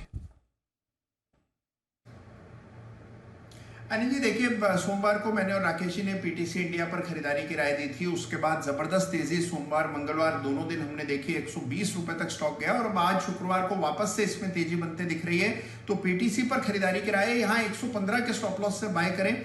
आने वाले सप्ताह में मुझे लगता है कि 122 के लेवल से स्टॉक में आते हुए दिखेंगे, तो 122 के टारगेट के लिए पहला टारगेट 122, दूसरा टारगेट 125। पीटीसी में खरीदारी की राय, स्टॉप लॉस 115 पर। ओके, ये आपके लिए पीटीसी इंडिया जबरदस्त मूव उस पर अच्छी हुई दिख रही है। नजर रखिए इस काउंटर पर, अच्छा एक्शन बना हुआ है। कुणाल जी अपनी मर्जी से दिया है अपने, कोई दबाव तो नहीं ना आपके ऊपर आशीष जी की तरफ से या किसी और की तरफ से? नहीं अनिल जी देखिए, दबाव तो अनिल जी आशु जी की तरफ से बिल्कुल भी नहीं रहता। अनिल जी राहत महसूस होती है, आशु जी बोलते हैं तो अनिल जी सबका मन लगा रहता है। हाँ। और योग भी हो जाता है, तो अनिल जी कोई दबाव नहीं है अनिल जी। अच्छा, एक कॉजी एंकर होते हैं और एक जो एक्चुअल में एंकर है, कोई किसी और एंकर की तरफ से वहां से भी दबाव नहीं ना? नहीं अनिल जी जो वुड बी एंकर्स हैं, एग्जिस्टिंग एंकर्स हैं, टॉप एंकर्स हैं कंट्री के, किसी की भी ओर से अनिल जी कोई दबाव नहीं है। और वैसे अनिल जी मैं दबाव झेलने का आदी हो चुका हूँ अनिल जी। नहीं तो आज अगर नहीं देते तो दबाव सोमवार को बन ही जाता आप पे। या बंसल जी की अनुपस्थिति में सुबह एक भी कॉल दिया नहीं कुणाल जी ने। अभी भी जाते जाते इनको लगा कि फिर बाद में बंसल जी आके बोलेंगे सारा काम तो मैं ही करता हूँ, देखो मैं नहीं था तो एक भी कॉल आई नहीं। इसलिए 3:29 पे आई है कॉल जस्ट बिफोर क्लोजिंग। हाँ, कि बाकी आज सुबह देखो खाली 10 की कमाई का स्टॉक जो बंसल जी निकाल के गए होंगे केस भी, उसके अलावा सुबह ध्यान में सब रखता हूँ। सही है सर, सब ध्यान रखता हूँ। अनिल जी काश ऐसा होता अनिल जी। क्या ये तो प्रूफ आ गया हमारे कि बंसल जी कुछ निकाल करके गए होते हैं अनिल जी। चलिए बढ़िया है, पीटीसी खरीदारी करने की राय कुणाल जी की तरफ से जी। चलिए क्लोजिंग का समय है। हफ्ते की शुरुआत में हम तैयार थे रिकॉर्ड हाई के लिए। मंडे को हमने देखा 8-10 पॉइंट करीब आए रिकॉर्ड हाई से, वो नहीं हो पाया। कल 1 पॉइंट करीब आया, वो नहीं हो पाया। फिर वहां से अब देखिए आप करीब करीब 200 पॉइंट नीचे आ गए हैं कल का हाई बनाने के बाद। थोड़ा कंसोलिडेशन इस हफ्ते हमने देखा है, हमारे बाजारों में हुआ है, थोड़ा कंसोलिडेशन हमने ग्लोबल मार्केट्स में देखा है, बट फिर भी सेंसेक्स का रिकॉर्ड है इस हफ्ते बना है, निफ्टी के 2 क्लोजिंग रिकॉर्ड है इस हफ्ते बने हैं। इंडसइंड बैंक 0.3% ऊपर टॉप गेनर था। डॉक्टर रेड्डीज जो खबर आई ट्रेड जेनरिक सेगमेंट में एंट्री की, वो ऊपर था। कच्चे तेल की गिरावट थे। एशियन पेंट्स में मूव थे, थोड़े पावर स्टॉक्स एक्शन में थे और दिग्गजों में एचडीएफसी ने सहारा दिया, बट बाकी सारे निफ्टी स्टॉक्स आज कमजोर थे। अदानी ग्रुप पर भारी कट आया है, बीपीसीएल कमजोर होते हुए दिखा, हिंडाल्को में वीकनेस थी, Tata Motors, hero MotoCorp, auto counters ये कमजोर थे। इन्फी आज ये भी गिरा है, साथ ही एलएनटी पर भी वीकनेस देखी है। Titan, Cipla, SBI life, Eicher, Axis bank, JSWC यहाँ पर भी आपने वीकनेस बनती हुई देखी है। वायदा कारोबार की तरफ आइए। पीरामल एंटरप्राइजेज 4.5% का कट, वोल्टास 4% का कट, अंबुजा सीमेंट्स पर कमजोरी, इंडिया सीमेंट्स नीचे था, बलरामपुर चीनी, LIC housing finance, Hindustan aeronautics, Jubilant food, city Union bank, Coromandel और एमसीएक्स यहाँ पर भी आपने गिरावट देखी, बट चुनिंदा फार्मा शेयर्स ऊपर थे। औरोबिंदो उनमें से एक था। अच्छा ब्रेकआउट आया जाइडस लाइफ और ग्लेनमार्क, यहाँ पर भी अच्छी खरीदारी थी और टोरेंट फार्मा भी थोड़ा एक्टिव था। तो फार्मा आज सेविंग ग्रेस था, बाकी पूरा बाजार नेगेटिव क्लोज हुआ है। आधे % का कट आपको निफ्टी और सेंसेक्स में दिख रहा है, 1/4% नीचे आपको बैंक निफ्टी दिखेगा। अंजी क्लोजिंग 18,670 के करीब निफ्टी प्रोविजनल और 43,625 बैंक निफ्टी प्रोविजनल आज। तो ये है आपके लिए प्रोविजनल क्लोजिंग, और फाइनल क्लोजिंग भी कोई इससे ज़्यादा ऊपर आएगी इसकी संभावना कम है। बैंक निफ्टी में थोड़ी सी ऊपर आ सकती है 675 के आसपास, बस इससे ज़्यादा फर्क नहीं पड़ेगा। निफ्टी में भी आएगी तो मेरे ख्याल से 675 ज़्यादा कोई खास ऊपर आनी नहीं है, कमजोरी रहे। ये आपके लिए रहा है इस वक्त। आइए बाजार बंद होने के बाद के एक्शन पर, और फ्राइडे के दिन तो आपको कमोडिटी बाजार का एक्शन पूरा मिलता है।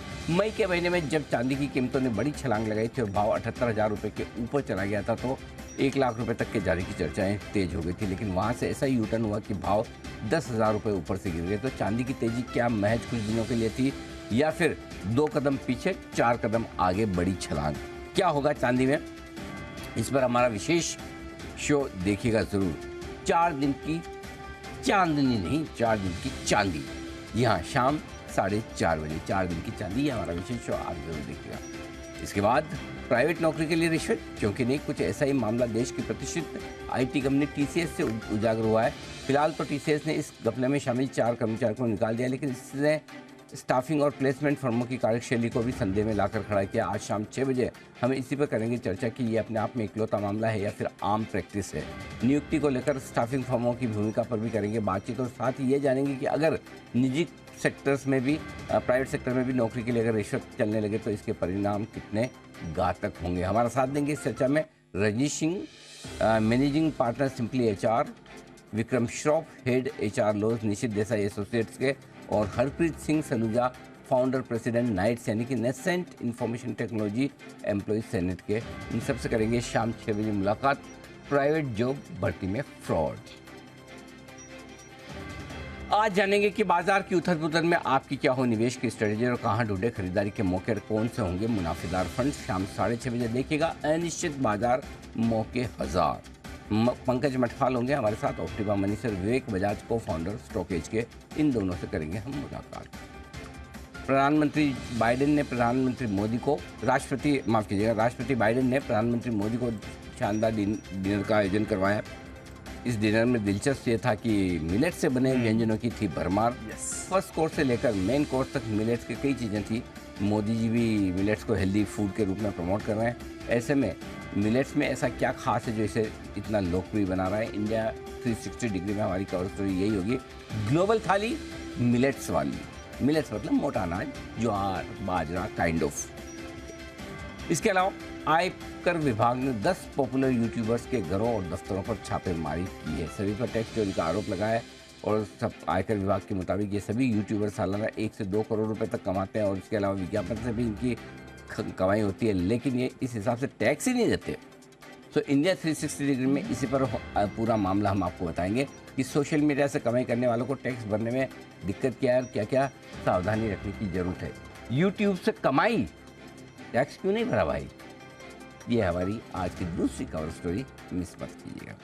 और इसके अलावा रात 9 बजे हमारा विशेष कार्यक्रम डब्बा ट्रेडिंग का मायाजाल। हाल ही में आपने सुना होगा कई सारे ऐसे केसेस सामने आए जिसमें डब्बा ट्रेडिंग होती दिखे, उस पर सेबी की तरफ से ऑर्डर्स भी आते हुए दिखे। तो हम चाहते हैं कि किस तरह से रिटेल निवेशक, आम ट्रेडर जो डब्बा ट्रेडिंग के नुकसान और ख़तरों से वाकिफ़ नहीं है, वो ये शो देखे, समझे और कितनी बड़ी सज़ा हो सकती है, कितना बड़ा पेनल्टी लग सकता है, इसको समझे। इसलिए आज हम आपके सामने रखेंगे हमारा ये शो, जो सुबह अगर आपने 11 बजे मिस किया है तो फिर से देखिएगा, डब्बा ट्रेडिंग का मायाजाल, आज रात 9 बजे। डन विदा लेने का वक्त है। अच्छा भाई, तो हमारे एक्सपर्ट्स में से किसने देखा है क्या 11 बजे शो कोई देख पाया डब्बा ट्रेडिंग का मायाजाल? अगर आप में से ज़्यादा लोग बिजी ना रहे हो तो शायद आज वीकेंड मूड में तो रात को देखेंगे। चलिए, तो बहुत बहुत धन्यवाद आप सबका। देख नहीं पाए जी कुणाल जी।